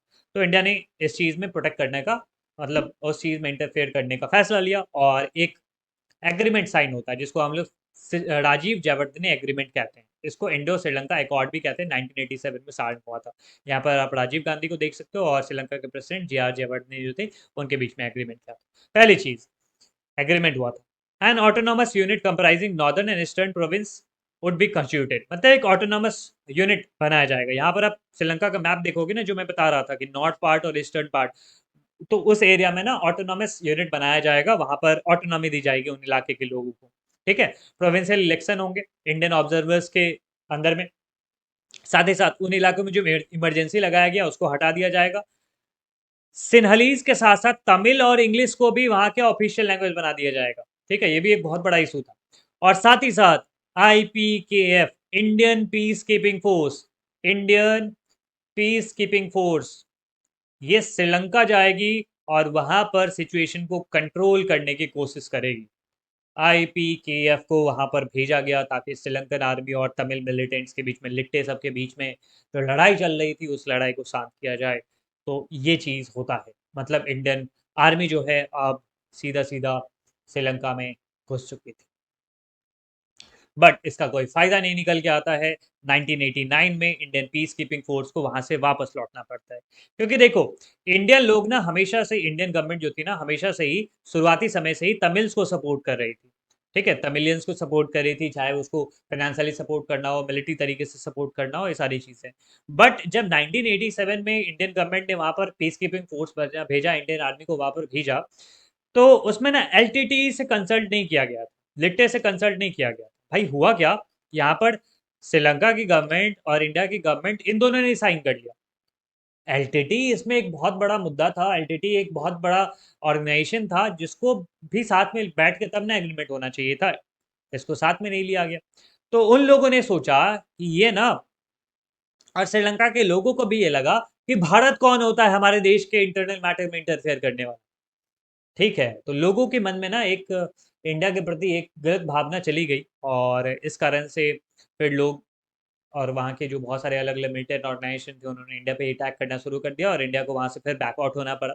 1989 में फिर इंडिया बिना अपने गोल को अचीव किए वहाँ से हट जाती है, एंड श्रीलंका क्राइसिस चलता रहता है, चलता रहता है। कुछ स्कैंडिनेवियन कंट्री जैसे नॉर्वे और आइलैंड आइसलैंड ने ट्राई किया कि नेगोशिएट करके कुछ चीज़ें कर लेते, बट इससे कुछ ज़्यादा फर्क नहीं पड़ता है। और फाइनली ये 2009 में ख़त्म होता है, जब लिट्टे के जो चीफ प्रभाकरन, यहाँ पर आप तस्वीर में देख सकते हो, ये प्रभाकरन लिट्टे के चीफ, इनको मार दिया जाता है, और उसके बाद ये जो सिविल वॉर का सिचुएशन था ये ख़त्म होता है।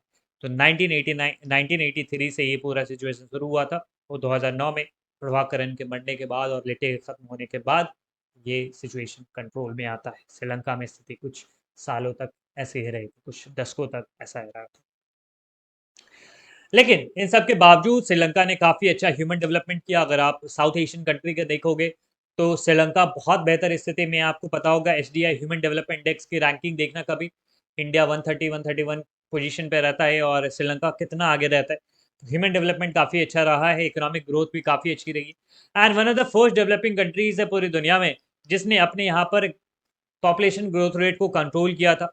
इस पूरे साउथ एशिया के रीजन में, जैसे इंडिया ने 1991 में किया था, पाकिस्तान ने 88 में किया था, तो उन सब देशों का अगर ले लोगे ना, तो श्रीलंका सबसे पहला देश था इस साउथ एशियन रीजन में जिसने अपनी कंट्री को लिबरलाइज किया था, अपनी इकॉनमी को लिबरलाइज किया था कि भाई यहाँ पर ना बिजनेस करना, इकॉनमी में जो रिस्ट्रिक्शंस है वो सारी चीज़ें ईज करी गई। Right, highest per capita GDP है इस देश का बहुत समय तक, चाहे वो सिविल वॉर के सिचुएशन ही क्यों न रहे, लेकिन उस कंडीशन में भी यहाँ पर ना कंडीशन बेहतर रही है, जीडीपी यहाँ का बढ़िया रहा है, पर कैपिटा जीडीपी, और इसने डेमोक्रेसी को ही अडॉप्ट करके अभी तक ये कंटिन्यू रखा है। तो ये बढ़िया चीज़ है श्रीलंका का कि सिविल वॉर का सिचुएशन भी रहा है बट स्टिल इसने डेमोक्रेसी को ही कंटिन्यू किया। तो ये था पूरा श्रीलंका के बारे में। Now discuss about the bilateral issues जो डिफरेंट डिफरेंट कंट्रीज के बीच में है साउथ एशिया के। तो सबसे पहले स्टार्ट करते हैं इंडिया और पाकिस्तान के कॉन्फ्लिक्ट के बारे में। जैसा कि आप सभी लोगों को पता है कि भारत और पाकिस्तान दोनों ही आज़ाद होते हैं 1947 में, और उसी साल पाकिस्तान हमला कर देता है कश्मीर के ऊपर, और कश्मीर को हथियाने की फिराक में था। तो 1947-48 तक ये लड़ाई चलती है, और जिसमें पाकिस्तान काफ़ी सारे इलाकों तक इंटर कर जाता है, एंड उसके बाद फिर अल्टीमेटली इवन की यूनाइटेड नेशंस एंड ऑल, उन सब एजेंसीज के इंटरफेरेंस के कारण फिर यहाँ पर सीज फायर होता है।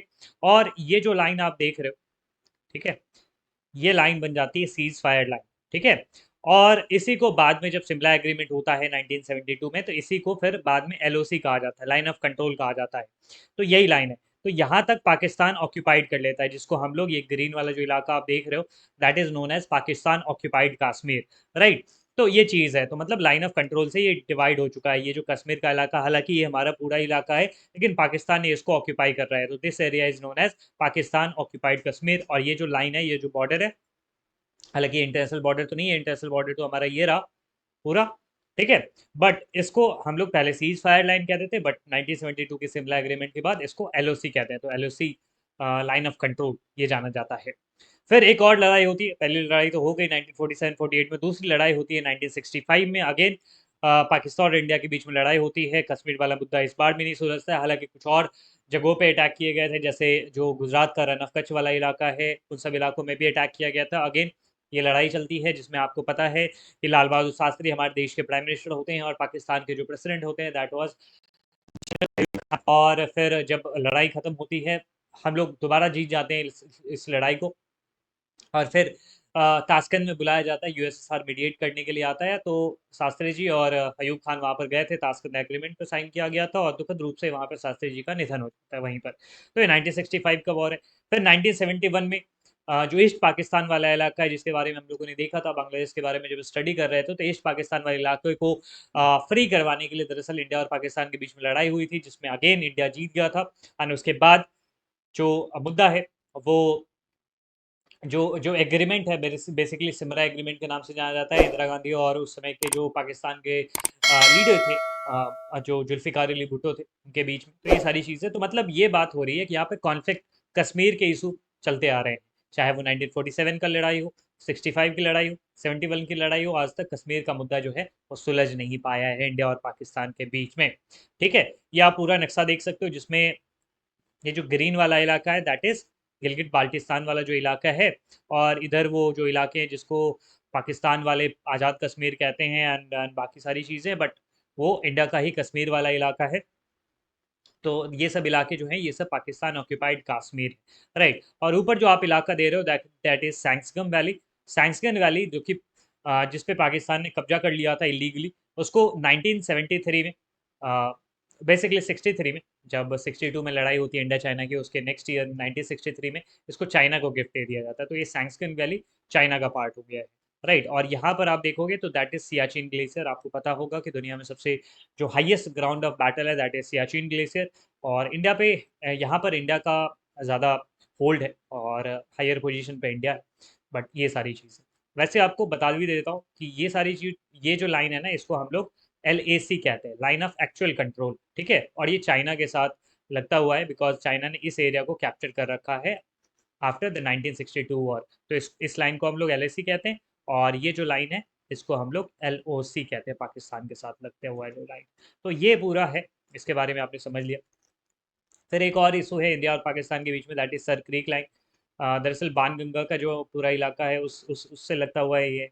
दरअसल आपको ये चीज़ पता होनी चाहिए कि इंडिया और पाकिस्तान, देखो यहाँ पर जो इलाका है ना, तो इसमें ये है कि इंडिया जो है ना वो क्लेम करता है कि ये जो रेड लाइन है दैट इज आर टेरिटरी। तो रेड लाइन के अकॉर्डिंगली यहाँ पर ये इंडिया का यहाँ पर तक होगा। बट पाकिस्तान क्या क्लेम करता है? पाकिस्तान क्लेम करता है कि ये जो ग्रीन वाला इलाका है, मतलब ये यहाँ तक, ये यहाँ तक, ये है मेरा इलाका है। तो इंडिया क्लेम करता है कि यहाँ तक ये पूरा इलाका मेरा है, रेड तक। बट पाकिस्तान उधर से क्लेम करता है कि नहीं, ग्रीन वाला इलाका है, राइट। तो ये सारी चीज़ें, लेकिन हालांकि अगर आप सी के लॉ के बारे में बात करोगे तो उसमें ये पता चलता है कि इंडिया का ज़्यादा इसमें हैंड है। और इवन कि जब जब यूनाइटेड नेशंस और जब इंटरनेशनल एजेंसीज के पास ये डिस्प्यूट ले जाया गया तो उसमें भी डिसीजन इंडिया के पक्ष में आया था, राइट। तो ये सारी चीज़ें, तो ये भी एक इशू है, सरक्रीक वाली इशू। इंडिया कहता है कि ज़्यादा दूर तक मेरा इलाका है, पाकिस्तान कहता है नहीं वहाँ तक मेरा इलाका है। तो ये भी एक इशू बना हुआ है इंडिया और पाकिस्तान के बीच में। इसके बाद आ जाते हैं आर्म्स रेस के बीच में, क्योंकि इंडिया और पाकिस्तान इतने कट्टर दुश्मन हैं जिसके कारण से इन दोनों के बीच में आर्म्स रेस भी शुरू हो जाती है। और 1998 में इंडिया ना न्यूक्लियर एक्सप्लोजन करता है, टेस्ट कर लेता है अपने आप पे, और अपने आप को एक न्यूक्लियर एनर्जी क्लेम करना स्टार्ट कर देता है इंडिया। 1998 में इंडिया ने पोखरण 2 कंडक्ट किया था। ठीक है, पोखरण दरअसल राजस्थान में, और ये 2 इसलिए कहा जाता है कि इससे पहले पोखरण हो चुका है।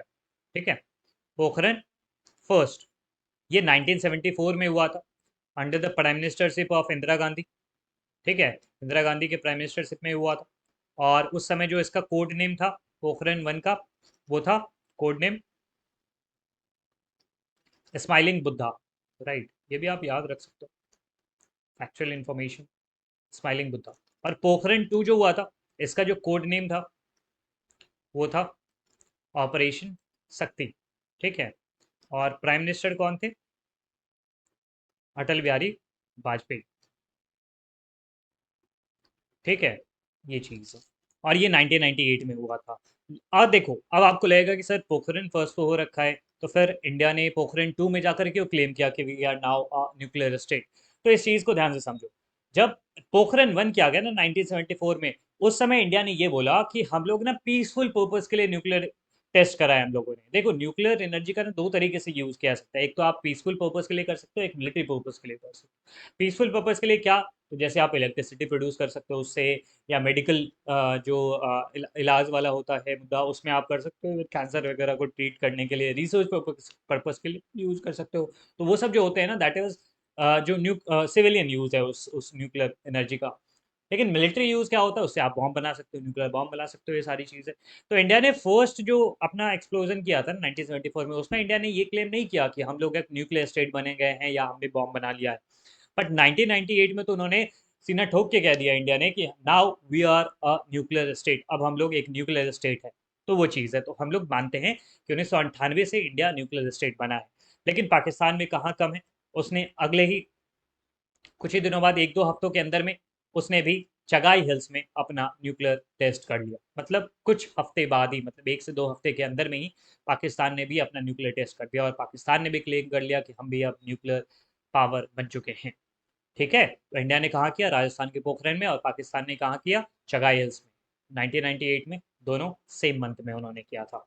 राइट। अगर आप ये सिपरी का एस्टिमेट देखोगे तो दुनिया में अभी ना सबसे ज़्यादा रशिया के पास है, उसके बाद यूएसए के पास, चाइना के पास, देन फ्रांस, यूके, और उसके बाद पाकिस्तान के पास है, और उसके नीचे फिर इंडिया के पास आता है।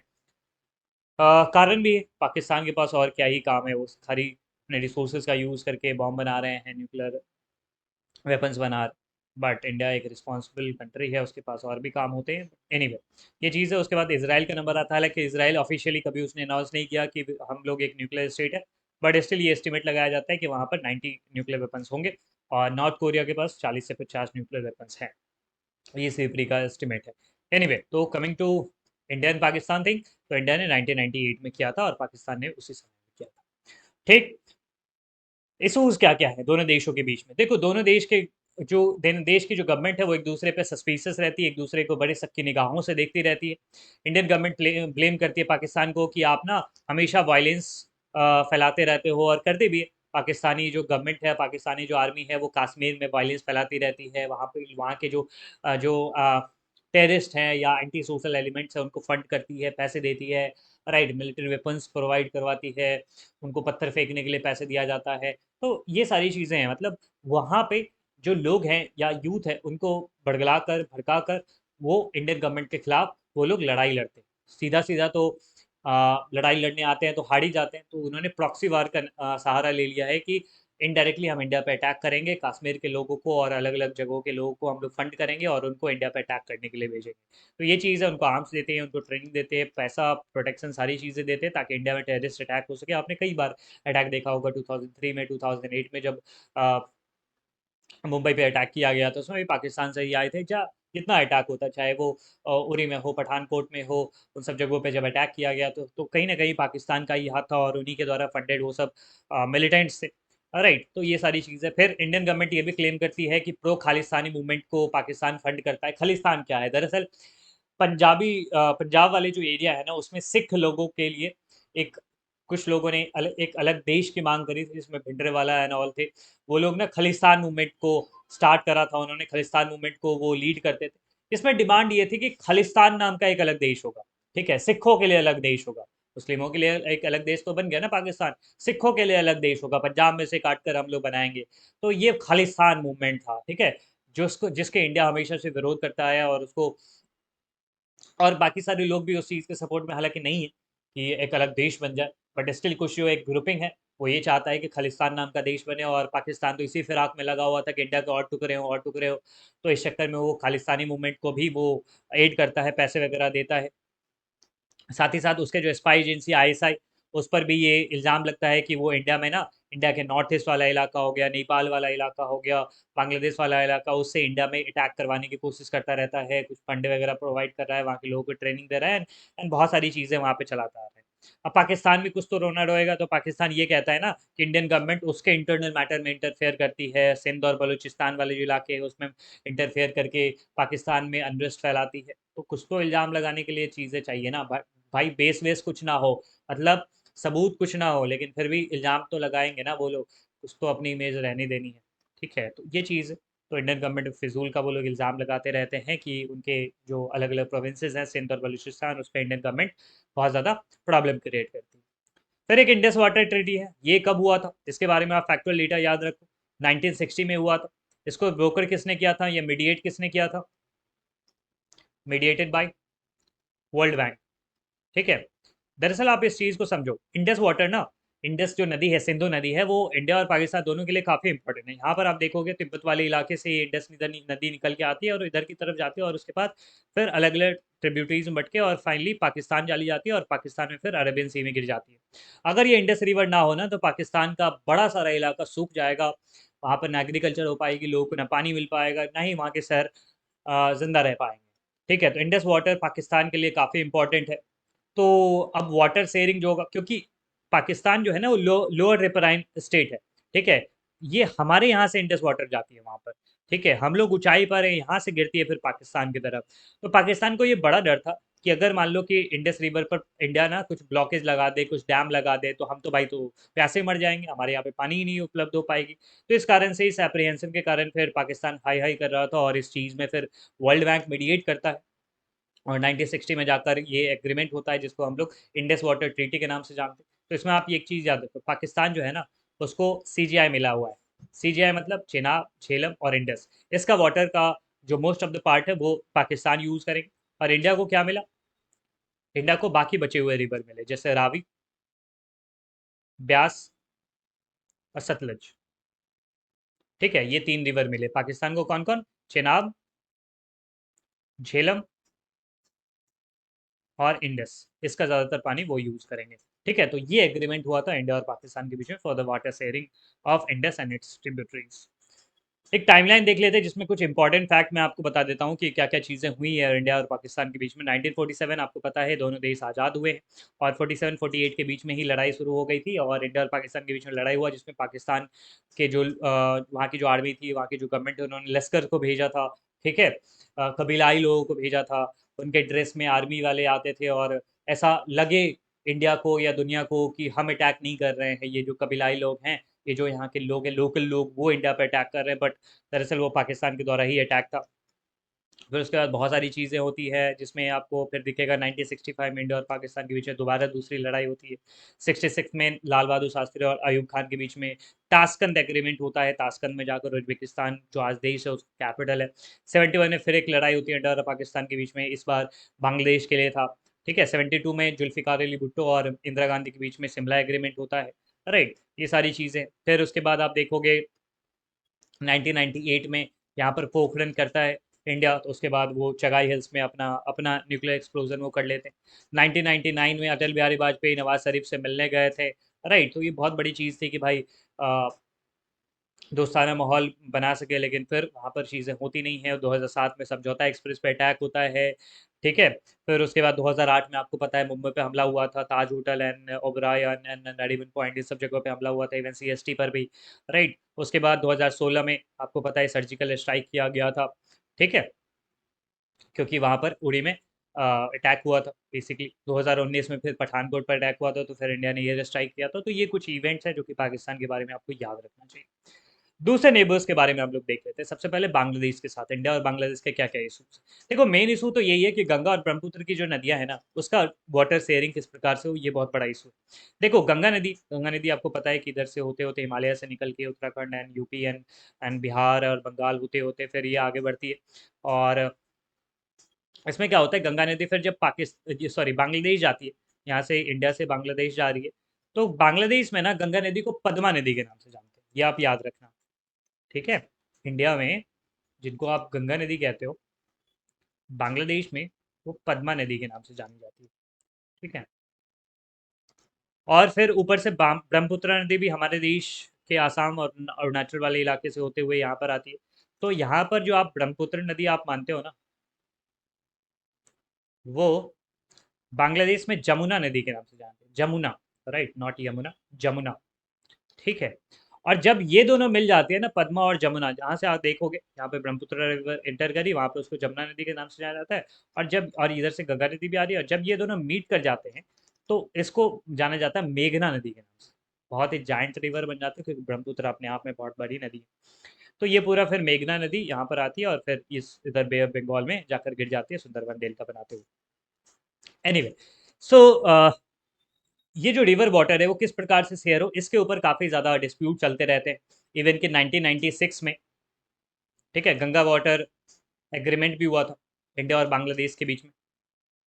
फिर ठीक है, गंगा वाटर ट्रीटी भी हुई थी, बट स्टिल अभी जो कुछ इशूज़ है वो सॉल्व नहीं हो पाए, जैसे तीस्ता नदी जो यहाँ से ऊपर से जाती है, बंगाल से होते हुए, पश्चिम बंगाल से होते हुए बांग्लादेश जाती है।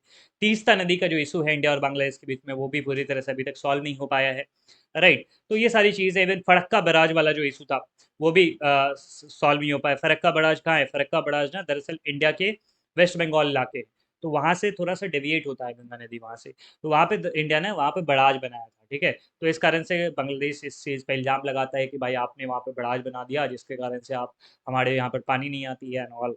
तो ये एक बहुत बड़ा इशू है इंडिया और बांग्लादेश के बीच में। साथ ही साथ बांग्लादेश ने डिनाई करता आ रहा है कि हमारे यहाँ से कोई इमिग्रेंट नहीं जाते आपके यहाँ पर, लेकिन दरअसल इंडिया में ना बहुत सारे बांग्लादेशी लोग वहाँ से आ जाते हैं। इंडिया और बांग्लादेश का जो बॉर्डर है ना उतना ज़्यादा सिक्योर नहीं है, तो इसके कारण से बहुत सारे जो बांग्लादेशी है वो भागकर इंडिया आ जाते हैं, एंड ये बहुत बड़ी प्रॉब्लम है इंडिया के लिए और इंडिया की सिक्योरिटी के लिए। साथ ही साथ बांग्लादेश में ना वहाँ पे इंडिया के खिलाफ जो वहाँ पे फंडामेंटलिस्ट ग्रुप है, इस्लामिक ग्रुप है, उसको बांग्लादेश सपोर्ट करता है, तो ये भी इंडिया के लिए चिंता का विषय है। साथ ही साथ बांग्लादेश ना इंडिया को नॉर्थ ईस्ट रीजन में जाने से रोकता है। देखो, इंडिया को अगर नॉर्थ ईस्ट वाला, ये पूरा नॉर्थ ईस्ट वाला रीजन है, अगर इंडिया को नॉर्थ ईस्ट में जाना होगा ना, तो ये चिकन नेक वाला जो इलाका है सिक्किम, इसके थ्रू फिर नॉर्थ ईस्ट में इंटर करना पड़ेगा। तो इंडिया हमेशा ये ट्राई करता है कि भाई मुझे कोई ऑल्टरनेटिव रास्ता मिल जाए, ताकि जैसे मुझे नॉर्थ ईस्ट जाना हो तो बांग्लादेश के थ्रू रास्ता मिल जाए, ताकि मैं नॉर्थ ईस्ट जल्दी इंटर कर सकूँ। अगर पॉसिबल है कि चाइना यहाँ पर अटैक करके इस इलाके को कब्जा कर ले, तो नॉर्थ ईस्ट तो हमारे हाथ से टूट जाएगा ना। हमारे वहाँ पे एक्सेसिबिलिटी कैसे रहेगी? अगर यहीं पर ये जो इलाका है चिकन नेक वाला इलाका, यहीं पर ब्लॉकेज लगा दे तो इंडिया कैसे जाएगा नॉर्थ ईस्ट? तो इंडिया हमेशा ट्राई करता है कि एक ऑल्टरनेटिव रास्ता मुझे मिले, ताकि अगर कभी क्राइसिस वाला सिचुएशन ना हो तो उस स्थिति में हम लोग एक्सेस कर पाएँ नॉर्थ ईस्ट को। बट ऐसा हो नहीं पाता है, बांग्लादेश हमेशा से इस चीज़ में रोकता है। साथ ही साथ बांग्लादेश ने ये भी डिसीजन लिया था कि नेचुरल गैस को हम लोग इंडिया को एक्सपोर्ट नहीं करेंगे, और ना ही म्यांमार को ये अलाउ करेंगे कि म्यांमार इधर से बांग्लादेश होते हुए इंडिया की तरफ इम्पोर्ट करे। तो ये भी एक बहुत बड़ा इशू, और कई बांग्लादेशी को ये भी लगता है कि जो इंडिया है ना वो एक रीजनल बुली के तौर पे काम करता है, एक दादागिरी दिखाता है अपनी, बट अपनी चीज़ है। बट इन सब के बावजूद भी इंडिया और बांग्लादेश के बीच में काफ़ी अच्छे रिलेशन रहे हैं, राइट। पिछले 20 साल की अगर बात करोगे, जब यहाँ पर डेमोक्रेसी रही है मतलब बांग्लादेश में, तो काफ़ी अच्छे रिलेशन रहे हैं, और शेख हसीना के समय में तो और ज़्यादा बेहतर रिलेशन रहे हैं।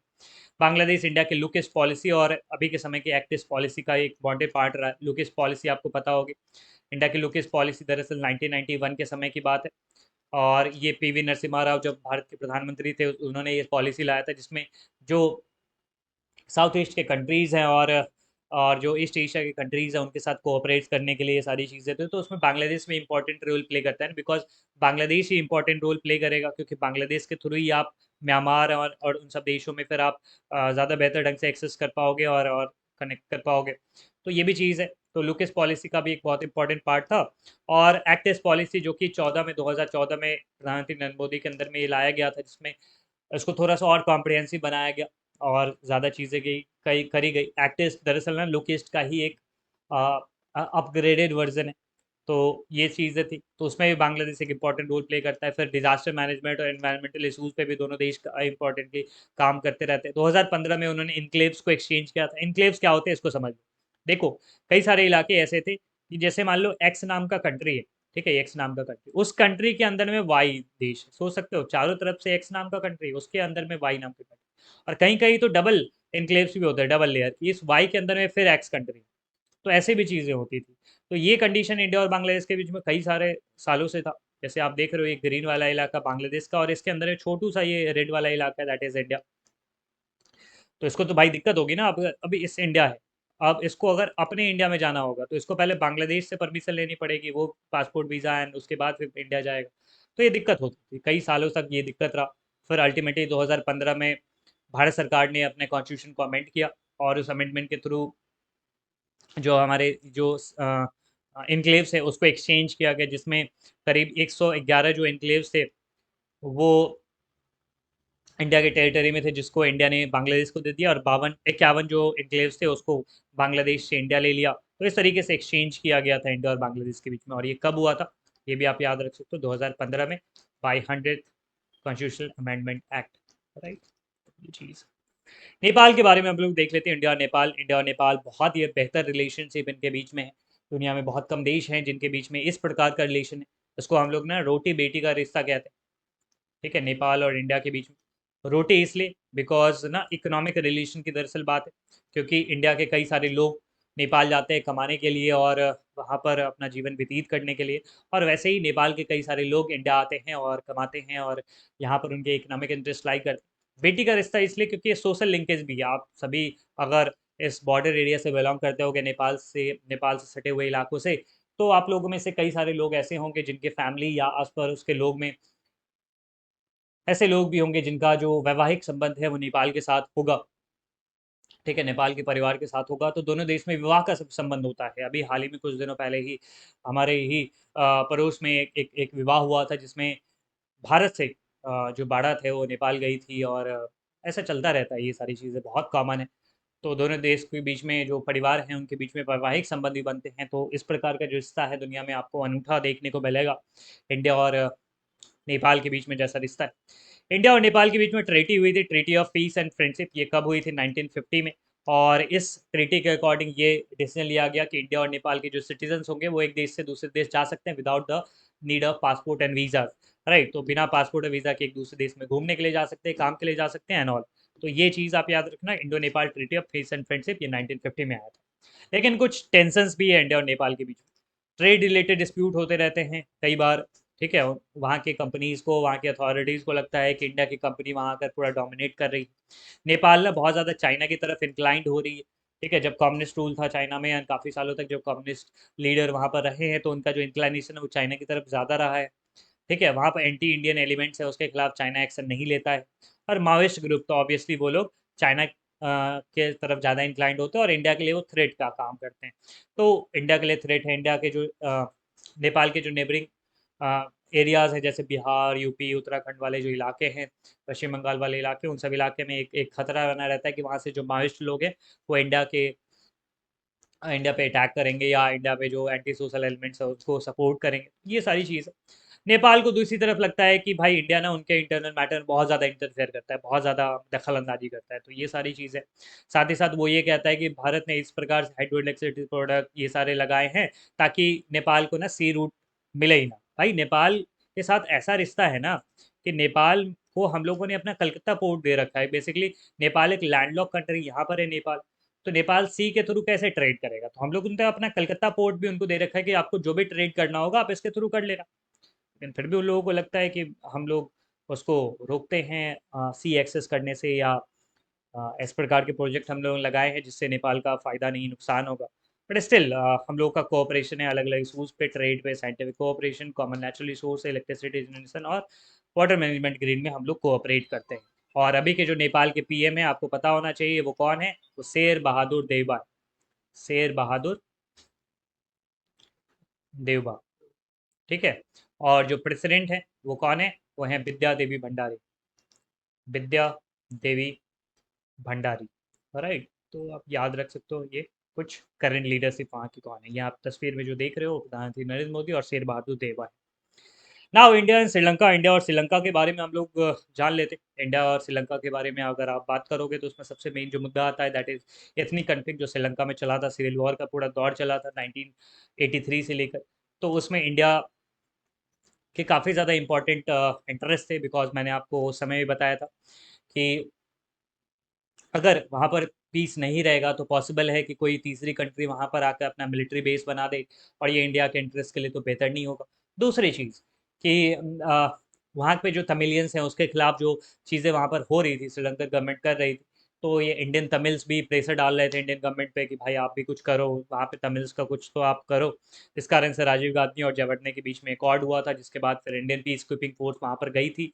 लेकिन उसको ज़्यादा कुछ फ़ायदा नहीं मिला, ज़्यादा कुछ सक्सेस नहीं मिला और वापस आ गए। ठीक है।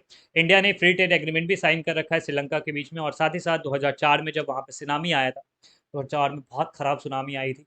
इंडिया का जो तमिलनाडु, अंडमान ये सब इलाका है बहुत बुरी तरह से प्रभावित हुआ था।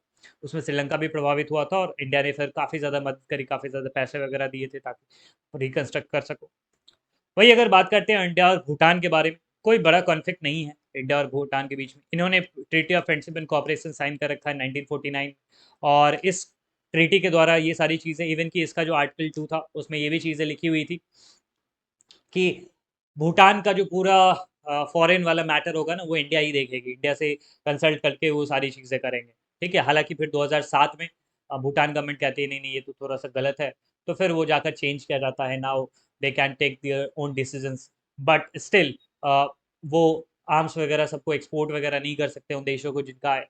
फिर इंडिया के साथ खिलाफ हो जाएगा वो वाली चीज़ है। मतलब विदेशी मुद्दों पे और मिलिट्री वाले मुद्दों पे बहुत ज़्यादा इंडिया पर रिलाई करती है और इंडिया ही उनको गाइड करता है। दुनिया में बहुत कम ही देश ऐसे हैं, आप लोग कमेंट में जल्दी से बताओगे कि भूटान के किन किन देशों में जो एम्बेसीज हैं वो बहुत कम ही देश हैं अ, जिनके जिनके साथ भूटान का डिप्लोमेटिक रिलेशन है। इंडिया के थ्रू ये करते हैं। दुनिया भर के देश है, अगर उनके साथ भूटान के साथ रिलेशन रखना है ना, तो इंडिया के ही जो एम्बेसडर होते हैं उन्हीं को बोल देते हैं कि आपको भूटान का भी चार्ज दे दिया गया। तो ये सारी चीज़ है। बट यहाँ पर आप देख सकते हो भूटान की जो मोनार्क है वो है जिग्मे केसर नामग्याल वांगचुक, और उनकी वाइफ है और उनके बेटे हैं जो विजिट करने आए थे इंडिया को। भूटान के मोनार्क ने हेल्प किया था गोरिल्लाज को वीड आउट करने में, जो कि इंडिया के नॉर्थ ईस्ट के थ्रू इंडिया पे अटैक करा करते थे। यहाँ पर आप भूटान को देख सकते हैं, हिमालयन कंट्री, बहुत ही बेहतरीन कंट्री। कभी आप लोगों को समय मिले तो ज़रूर विजिट करना। ठीक है, आपको वीज़ा वगैरह कुछ लेने की ज़रूरत नहीं है। इवन के दुनिया के अलग अलग जो देश हैं उनको भूटान विजिट करने पे बहुत ज़्यादा चार्ज देना पड़ता है, स्पेशली वहाँ के एनवायरनमेंट को बचाने के लिए उनसे स्पेशल चार्ज लिया जाता है, इंडिया से नहीं लिया जाता है। ठीक है, तो हम लोगों के लिए ज़्यादा बेहतर जगह है घूमने के लिए। तो नेपाल के मोनार्क ने इंडिया की काफ़ी ज़्यादा हेल्प करी to weed out all the guerrilla जो कि इंडिया के खिलाफ ऑपरेट कर रहे थे, इंडिया के खिलाफ हमला कर रहे थे। साथ ही साथ इंडिया ने उनको मदद करी हाइड्रो इलेक्ट्रिक प्रोजेक्ट को बनाने के लिए। देखो भूटान ने बहुत ही ज़्यादा पर्यावरण पसंद देश है और काफ़ी शांतिपूर्ण और खुशहाल देश है। तो वहाँ पर वो लोग नहीं चाहते कि ज़्यादा हम लोग जो कन्वेंशनल एनर्जी है, कोल वगैरह सब जला के बिजली बिजली बनाना। तो इंडिया ने हेल्प करा उनको हाइड्रो इलेक्ट्रिसिटी प्रोड्यूस करने में। यहाँ पर आप देख सकते हो चुखा हाइड्रो इलेक्ट्रिक प्रोजेक्ट है जो कि वांगचू रिवर पर बनाया गया है भूटान में। तो उसको इंडिया ने बना दिया। और आपको बता दूँ कि इसको बनाया इंडिया ने, इसको मदद करा, पैसे वैसे सब कुछ दिया, पूरा फाइनेंस वाइनेंस किया। ठीक है, अपना पूरा एक्सपर्टीज़ दिया वहाँ पर। लेकिन उसके बाद जो बिजली पैदा होती है उसको इंडिया खरीदता है। ऐसा नहीं कि वहाँ से फ्री में ले लेता है कि भाई हमने पैसे दिए थे तो हम फ्री में लेंगे, नहीं। इंडिया उनसे खरीदता है बिजली को। राइट, तो ये दोबारा हेल्प करने वाली चीज़ हो जाती है। तो इस तरीके से संबंध बनते हैं, एक एक दोस्त ऐसे ही बनता है। तो इस प्रकार से गिव एंड टेक वाली चीज़ें चलती रहती हैं। और एक आप रीजनल पावर हो तो इस तरीके की आपको बिहेव करना चाहिए। ये चीज़ है। एक और मुद्दा है जो कि आप लोगों ने काफ़ी बार सुना होगा, 2017 में ये मुद्दा उभर के आया था, हालाँकि पैंडेमिक के समय में भी ये इशू था। डोकलाम वाला इशू, राइट। डोकलाम कहाँ पर है? एक ट्राई जंक्शन पे। दरअसल ये भूटान का एरिया है, बट स्टिल ये इंडिया, यहाँ पर इंडिया है, इंडिया का सिक्किम वाला राज्य है और चाइना है और भूटान। तो डोकलाम वाला जो पासन है, हालाँकि चाइना इसको डोकला कहता है। तो इस इलाके में चाइना ने रोड वगैरह बनाना शुरू कर दिया, तो फिर भूटान की गवर्नमेंट ने इंडिया को बोला था कि देखो इंडिया, ये लोग क्या कर रहे हैं, यहाँ पर आकर रोड वगैरह बना रहे हैं, तो ये हमारे लिए भी खतरा है और आपके लिए भी खतरा है।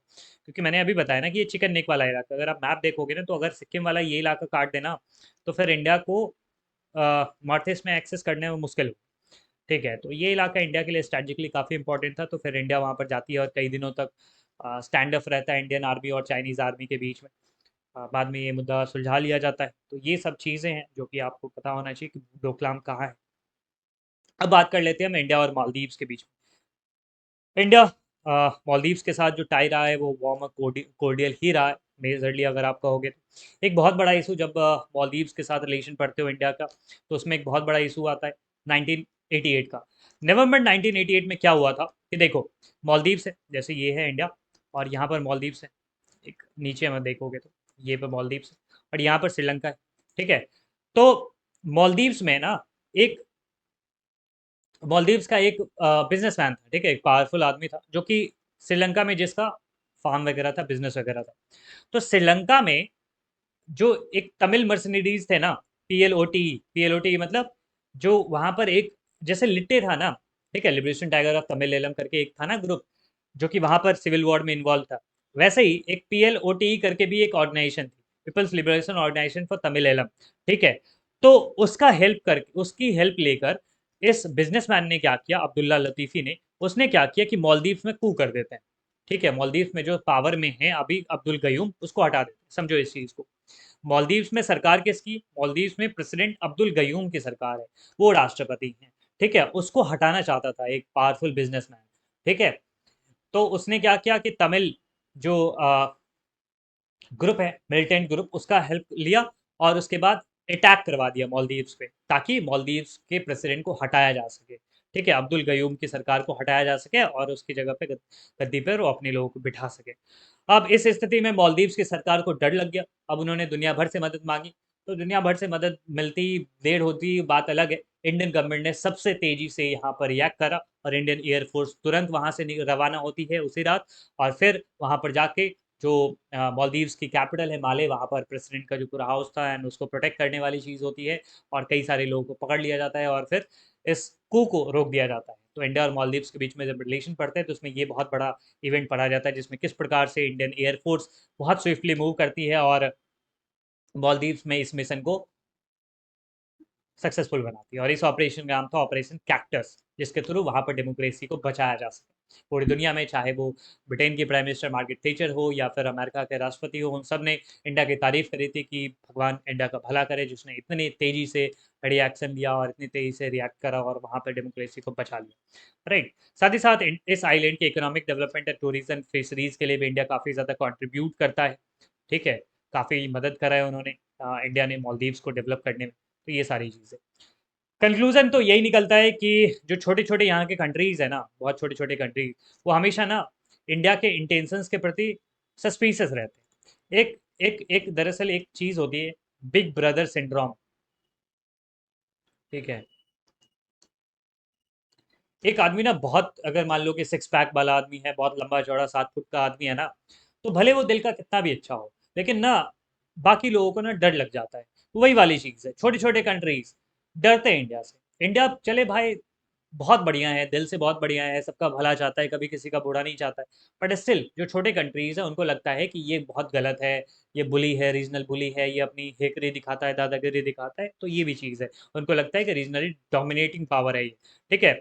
दूसरी तरफ इंडियन गवर्नमेंट को लगता है कि हमें ना एक्सप्लॉइट किया जा रहा है, छोटे छोटे कंट्री खाली मेरे से पैसा लेते हैं, खाली मेरे इकोनॉमिक इंटरेस्ट की चीज़ें होती हैं। तो ये चीज़ है, कुछ इशूज़ है। अब ऐसा नहीं है कि केवल इंडिया के साथ ही इशूज़ है, कुछ कंट्रीज़ के बीच में और भी इशूज़ है। जैसे रोहिंग्या का इशू है, जो कि म्यांमार और बांग्लादेश के बीच में। दरअसल रोहिंग्या ना मुस्लिम एथनिसिटी से आते हैं। राइट। तो म्यांमार के वो लोग हैं। ठीक है, तो म्यांमार दरअसल एक मेजरली बुद्धिस्ट कंट्री, तो वहाँ पर मुस्लिम्स के साथ उनकी थोड़ी बहुत झड़प होती रहती। तो बुद्धिस्ट लोगों ने मुस्लिम्स को भगा दिया, रोहिंग्याज को भगा दिया, तो वो लोग बांग्लादेश आ गए। तो बांग्लादेश में आगे कुछ लोग तो इंडिया में भी आ गए, रोहिंग्या इशू। तो ये चीज़ है। तो म्यांमार और बांग्लादेश के बीच में काफ़ी सारा इशू चलता रहता है कि म्यांमार से भाग भाग के रोहिंग्या वहाँ पे आ रहे हैं, तो बांग्लादेश काफ़ी ज़्यादा नाराज़ रहता है कि तुम अब रोकते क्यों नहीं हो, है ना। तो ये तो इस चीज़ है। फिर नेपालीज लोग काफ़ी ज़्यादा भूटान में चले जाते हैं, इसके कारण भूटान वाले जो गवर्नमेंट है वो नाराज़ रहती है। फिर रिवर वाटर जो इशू है बांग्लादेश और नेपाल के बीच में, तो ये सारे इशूज़ हैं बहुत सारे। मतलब ऐसा नहीं है कि साउथ एशिया में पीस ही है, प्रॉब्लम नहीं है। प्रॉब्लम्स तो होंगे ही ना, अड़ोस पड़ोस में रहते तो प्रॉब्लम्स तो होंगे। तो ये सारी चीज़ें, बट स्टिल यहाँ के जो कंट्रीज़ हैं काफ़ी अच्छे तरीके से कोऑपरेट करते हैं। और उसमें जो एक बहुत बड़ा जो मुद्दा है, या बहुत बड़ा जो एक ऑर्गेनाइजेशन है जो इस चीज़ में फैसिलिटेट करता है, that is SAARC, South Asian Association for Regional Cooperation. Right. SAARC क्या है? इकोनॉमिक और पॉलिटिकल ऑर्गेनाइजेशन है 8 कंट्रीज का सदर्न एशिया में। ठीक है, हालांकि इसमें जो 8वां कंट्री है ना, वो अफगानिस्तान है, जो कि सार्क में 2007 में आया था। वैसे तो अफगानिस्तान को साउथ एशिया का कंट्री नहीं माना जाता है, बट स्टिल इंडिया के कारण उसको इसमें पार्ट बनाया गया। सार्क का एस्टैब्लिशमेंट हुआ है 1985 में by signing Dhaka charter. Dhaka Bangladesh की राजधानी है, वहाँ पर चार्टर साइन हुआ था और उसके बाद सार्क बना है। इसमें कितने कंट्रीज है तो आप ऐसे याद रख सकते हो कि पेन को कौन ठीक करता है, तो एमबीबीएस। तो पेन को कौन ठीक करने वाला है? एमबीबीएस। तो पाकिस्तान, अफगानिस्तान, इंडिया, नेपाल, मालदीव्स, बांग्लादेश, भूटान और श्रीलंका, तो ये 8 कंट्री सार्क के मेंबर है। 1985 में सार्क बना था और 2007 में उसमें केवल ना पहले ना शुरुआती समय में 1985 में जो बना था उसमें 7 ही कंट्री थी। बाद में फिर 8वीं कंट्री को ऐड कर दिया जाता है, अफगानिस्तान को 2007 में। इसका जो हेडक्वार्टर्स है, अगर आपसे पूछे कि हेडक्वार्टर्स कहाँ है या सेक्रेटरीट कहाँ है, तो वो काठमांडू नेपाल में। मेन पर्पस किसी भी रीजनल ऑर्गेनाइजेशन का वही होता है कि कोऑपरेशन करना, इकोनॉमिक कोऑपरेशन करना है, बाकी सारे मुद्दों पे करना। 18वीं जो सार्क समिट हुई थी 2014 में काठमांडू में हुई थी, नेपाल की कैपिटल। और उसके बाद 2016 में पाकिस्तान में होना था, इस्लामाबाद में, लेकिन आज तक हो नहीं पाया। 19वां जो समिट है वो आज तक हो नहीं पाया, बिकॉज उसी साल उड़ी अटैक हुआ था। उसके बाद इंडिया ने बॉयकॉट कर दिया और इंडिया के पीछे पीछे सारे कंट्रीज ने बॉयकॉट कर दिया। तो आज तक सार्क का जो नेक्स्ट समिट है वो हो नहीं पाया है। Right. South Asian Free Trade Agreement, SAARC ने भी सोचा था कि भाई आसियान कंट्री और यूरोपियन यूनियन की तरह हम लोग भी एक फ्री ट्रेड एग्रीमेंट करते हैं ताकि इन देशों में जो व्यापार है वो और ज़्यादा बेहतर ढंग से हो सके। फ्री ट्रेड एग्रीमेंट मतलब क्या होता है कि दो देशों के बीच में अगर फ्री ट्रेड एग्रीमेंट है तो मतलब ये हो गया कि आपको ना टैक्स वैक्स देने की जरूरत नहीं पड़ेगी उस देने दोनों देश के बीच में व्यवहार करने में, या टैक्स भी देना पड़ेगा तो बहुत कम देना पड़ेगा। तो ये सारी चीज़ है। तो सार्क मेंबर ने साइन किया 2004 में कि हम लोग एक फ्री ट्रेड जोन बनाएंगे पूरे इस एरिया में, कहीं भी हमको मूव करने में, कहीं भी ट्रेड करने में, कहीं बिजनेस करने में कोई टैक्स वैक्स ना लगे। इसको 2006 में इम्प्लीमेंट करा गया था और इसको एक पूरा टाइम फ्रेम रखा गया था कितने धीरे धीरे हम लोग टैक्स रेट को कम कर पाएंगे, लेकिन आज तक ये इम्प्लीमेंट नहीं हो पाया है और सही तरीके से फंक्शन भी नहीं कर रहा है। तो साफ्टा कोई बस नाम की चीज़ है। साफ्टा के मेंबर्स को लगता है कि इंडिया ना साफ्टा को यूज़ करेगी ताकि उनके मार्केट्स को इन्वेट करे। वही वाली चीज़ है कि कुछ करे भी ना तो भी डर लगता है, उनको लगता है कि इंडियन कंपनीज आकर हमारे इकॉनमी को डोमिनेट करना शुरू कर देगी, हमारे इकॉनमी में कब्जा कर लेगी, साथ ही साथ हमारी सोसाइटी को, हमारे पॉलिटिक्स को इंटरफेयर करेगी, उसमें इंटरफेयर करेंगी। राइट, तो ये इस मुद्दे मुद्दे के कारण वो कंट्रीज डरते हैं। इंडिया कहते हैं कि भाई इससे तो सबका भला ही है ना, क्यों आप डर रहे हो हमसे। ठीक है, अगर आप साफ्टा जैसे फ्री ट्रेड एग्रीमेंट होंगे तो हम लोग सबका भला है, हमारा इकोनॉमिक बेनिफिट होगा, बाकी सारी चीज़ें होंगी। और फ्री ट्रेड जब होगा तो हमारा पॉलिटिकल इशूज़ पे भी बेटर कॉपरेशन होगा। जैसे मैंने आपको कई बार इस चीज़ के बारे में बताया है कि अगर दो देश के बीच में इकोनॉमिक रिलेशन है, बेटर इकोनॉमिक रिलेशन है, तो वो लड़ेंगे नहीं। ठीक है, अगर मैं निर्भर हूँ पैसे के लिए आप पर, आप निर्भर हो पैसे के लिए मेरे पर, तो हम लोग लड़ेंगे नहीं। तो ये सारी चीज़ें होती। तो उसमें फ्री ट्रेड एग्रीमेंट अगर इकोनॉमिक एक एक दूसरे पे रिलायबिलिटी होगी या एक दूसरे पे निर्भरता होगी, तो उस स्थिति में आप लड़ोगे नहीं और पॉलिटिकल इशूज़ को भी आप सॉल्व कर लोगे। कुछ लोग ये भी कहते हैं कि भाई इंडिया ने तो पहले ही भूटान, श्रीलंका, नेपाल इन सबसे फ्री ट्रेड एग्रीमेंट साइन कर रखा है, तो साफ्टा की क्या ही ज़रूरत है। तो ये सारी चीज़ है। फिर हम लोग आते हैं लास्ट पॉइंट पे, that is influence of non regional power. देखो कोई भी ना रीजन होता है दुनिया भर में, वो हॉलो में नहीं रहता है, ठीक है, वैक्यूम में नहीं रहता है, वहाँ पर दूसरे पावर्स का इन्फ्लुएंस रहता ही रहता है। तो बड़े पावर जैसे चाइना और यूएस, वो सब साउथ एशियन पॉलिटिक्स में बहुत ज़्यादा इंटरफेयर करते हैं। ठीक है, सीनो इंडियन रिलेशनशिप की बात करेंगे, मतलब इंडिया चाइना रिलेशनशिप की बात करेंगे, तो आपको पता है कि 1962 में हमारे और चाइना के बीच में लड़ाई हुई थी। रिलेशन बहुत ज़्यादा खराब हो गए, बट विद द टाइम हमारे रिलेशन बेटर हुए धीरे धीरे। लेकिन फिर भी एक दिक्कत है कि चाइना ना पाकिस्तान की तरफ ज़्यादा इंक्लाइंड है। आपको बता दूं कि ये जैसे कश्मीर का इशू है ना, जैसे ये देखो कश्मीर का नक्शा है, इसमें ये वाला हिस्सा है ना पाकिस्तान ने कब्जा कर रखा है। ठीक है, अब ना चाइना क्या कर रहा है कि उसका एक प्लान है, one belt one road initiative, उसके अंदर में एक एक प्लान है, that is CPEC, China Pakistan economic corridor. तो इधर से वो रोड वगैरह बना रहा है, सोचो इन्वेस्टमेंट कर रहा है। तो ये तो गलत बात है ना भाई, वो कश्मीर वाला इलाका हमारा है, उस पर आप चाइना को घुसने दे रहे हो, तो ये इंडिया के लिए थ्रेट वाला इशू बन जाएगा। तो ये बड़ी दिक्कत है। तो इंडिया को लगता है कि भाई चाइना ज़्यादा पास नहीं जाना चाहिए पाकिस्तान के। साथ ही साथ यूएस का भी इस एरिया में काफ़ी ज़्यादा इन्वॉल्वमेंट बढ़ गया पोस्ट कोल्ड वॉर एरा में। राइट, तो ये चीज़ है। तो लेकिन आप ये कंक्लूड करते समय ये कह सकते हो कि साउथ एशिया भले ही कॉन्फ्लिक्ट प्रोन जोन है, लेकिन यहाँ पर लोगों के बीच में समानताएं बहुत ज़्यादा है, कल्चरल फीचर्स है। आप इंडिया और पाकिस्तान चले जाओ, लोग आपको एक ही जैसे मिलेंगे, बोली आपको एक ही जैसे मिलेगी, कमोवेश खाना आपको एक ही जैसा मिलेगा, संगीत एक ही जैसा मिलेगा। हम जिस प्रकार के संगीत को सुनते हैं या एंजॉय करते हैं, पाकिस्तान के लोग भी उससे ज़्यादा कहीं एंजॉय करते होंगे, या म्यूचुअली भी ऐसी चीज़ें होती है कि पाकिस्तान के संगीत को हम लोग ज़्यादा एंजॉय करते हैं। तो ये सारी चीज़ें होती हैं, हमारे डेली शॉप, हमारी जो मूवीज़ हैं वो सब वहाँ पे ज़्यादा चलती हैं, चलता रहता है। चाहे नेपाल का इशू ले, नेपाल में ले लो, बांग्लादेश में रह लो, कल्चर हम लोगों का कमोवेश एक जैसा ही है। ठीक है, क्योंकि हम लोग कहीं ना कहीं साथ में एक साथ ही थे पुराने ज़माने में। तो कल्चर फीचर्स की बात करें, रिलीजन ग्रुप्स की बात, रिलीजियस ग्रुप की बात करें, ठीक है, और भी कई सारे फीचर्स में हम लोग काफ़ी ज़्यादा कॉमनैलिटीज़ है। तो ये डिपेंड करता है कि हम लोग कितना कोऑपरेट करेंगे, ये डिपेंड करता है कि हमारे देश के जो सरकार है और दूसरे देशों की जो सरकार है वो कितना कोऑपरेट करती है। तो बहुत सारे अभी भी यहाँ पर आप कह सकते हो कि पॉसिबिलिटीज़ हैं to enhance our relationship, our area. Right, so that's it from this lesson. I hope कि आपको सारी चीज़ें समझ में आ गई। कोई भी अगर नई चीज़ समझ में आई है तो आप कमेंट कर सकते हो, पूछ सकते हो, और हाँ हमारे टेलीग्राम ग्रुप को ज्वाइन कर सकते हो। वहाँ पर इंस्टेंट डाउट रेजोल्यूशन होता है, फ्री ऑफ कॉस्ट है। वहाँ पर आपको पीएस आप उसका जवाब दे देते हैं, नहीं तो हम लोग तो वहाँ पर जवाब देते ही एक्टिव रहते हैं। तो आप वहाँ पर ज्वाइन हो सकते हो। और हाँ, अगर आपको इस चैप्टर का नोट्स पाना है तो डिस्क्रिप्शन में दिए गए लिंक पर आप क्लिक कर सकते हो। एक छोटा सा क्विज आपको आपसे पूछा जाएगा, और अगर आप उस क्विज में आंसर देते हो तो उसके बाद फिर आपको नोट्स अवेलेबल हो जाएगा। That is totally free of cost, don't worry for that. And उसके बाद एक और ऑप्शन है आपके पास कि आप हमारे ब्लेड लर्नर ऐप को डाउनलोड कर सकते हो। वहाँ पर भी आपको ये नोट्स एंड वीडियोज़ अवेलेबल हो जाएंगे। तो फिर मिलते हैं अगले चैप्टर में अगले कंटेंट के साथ।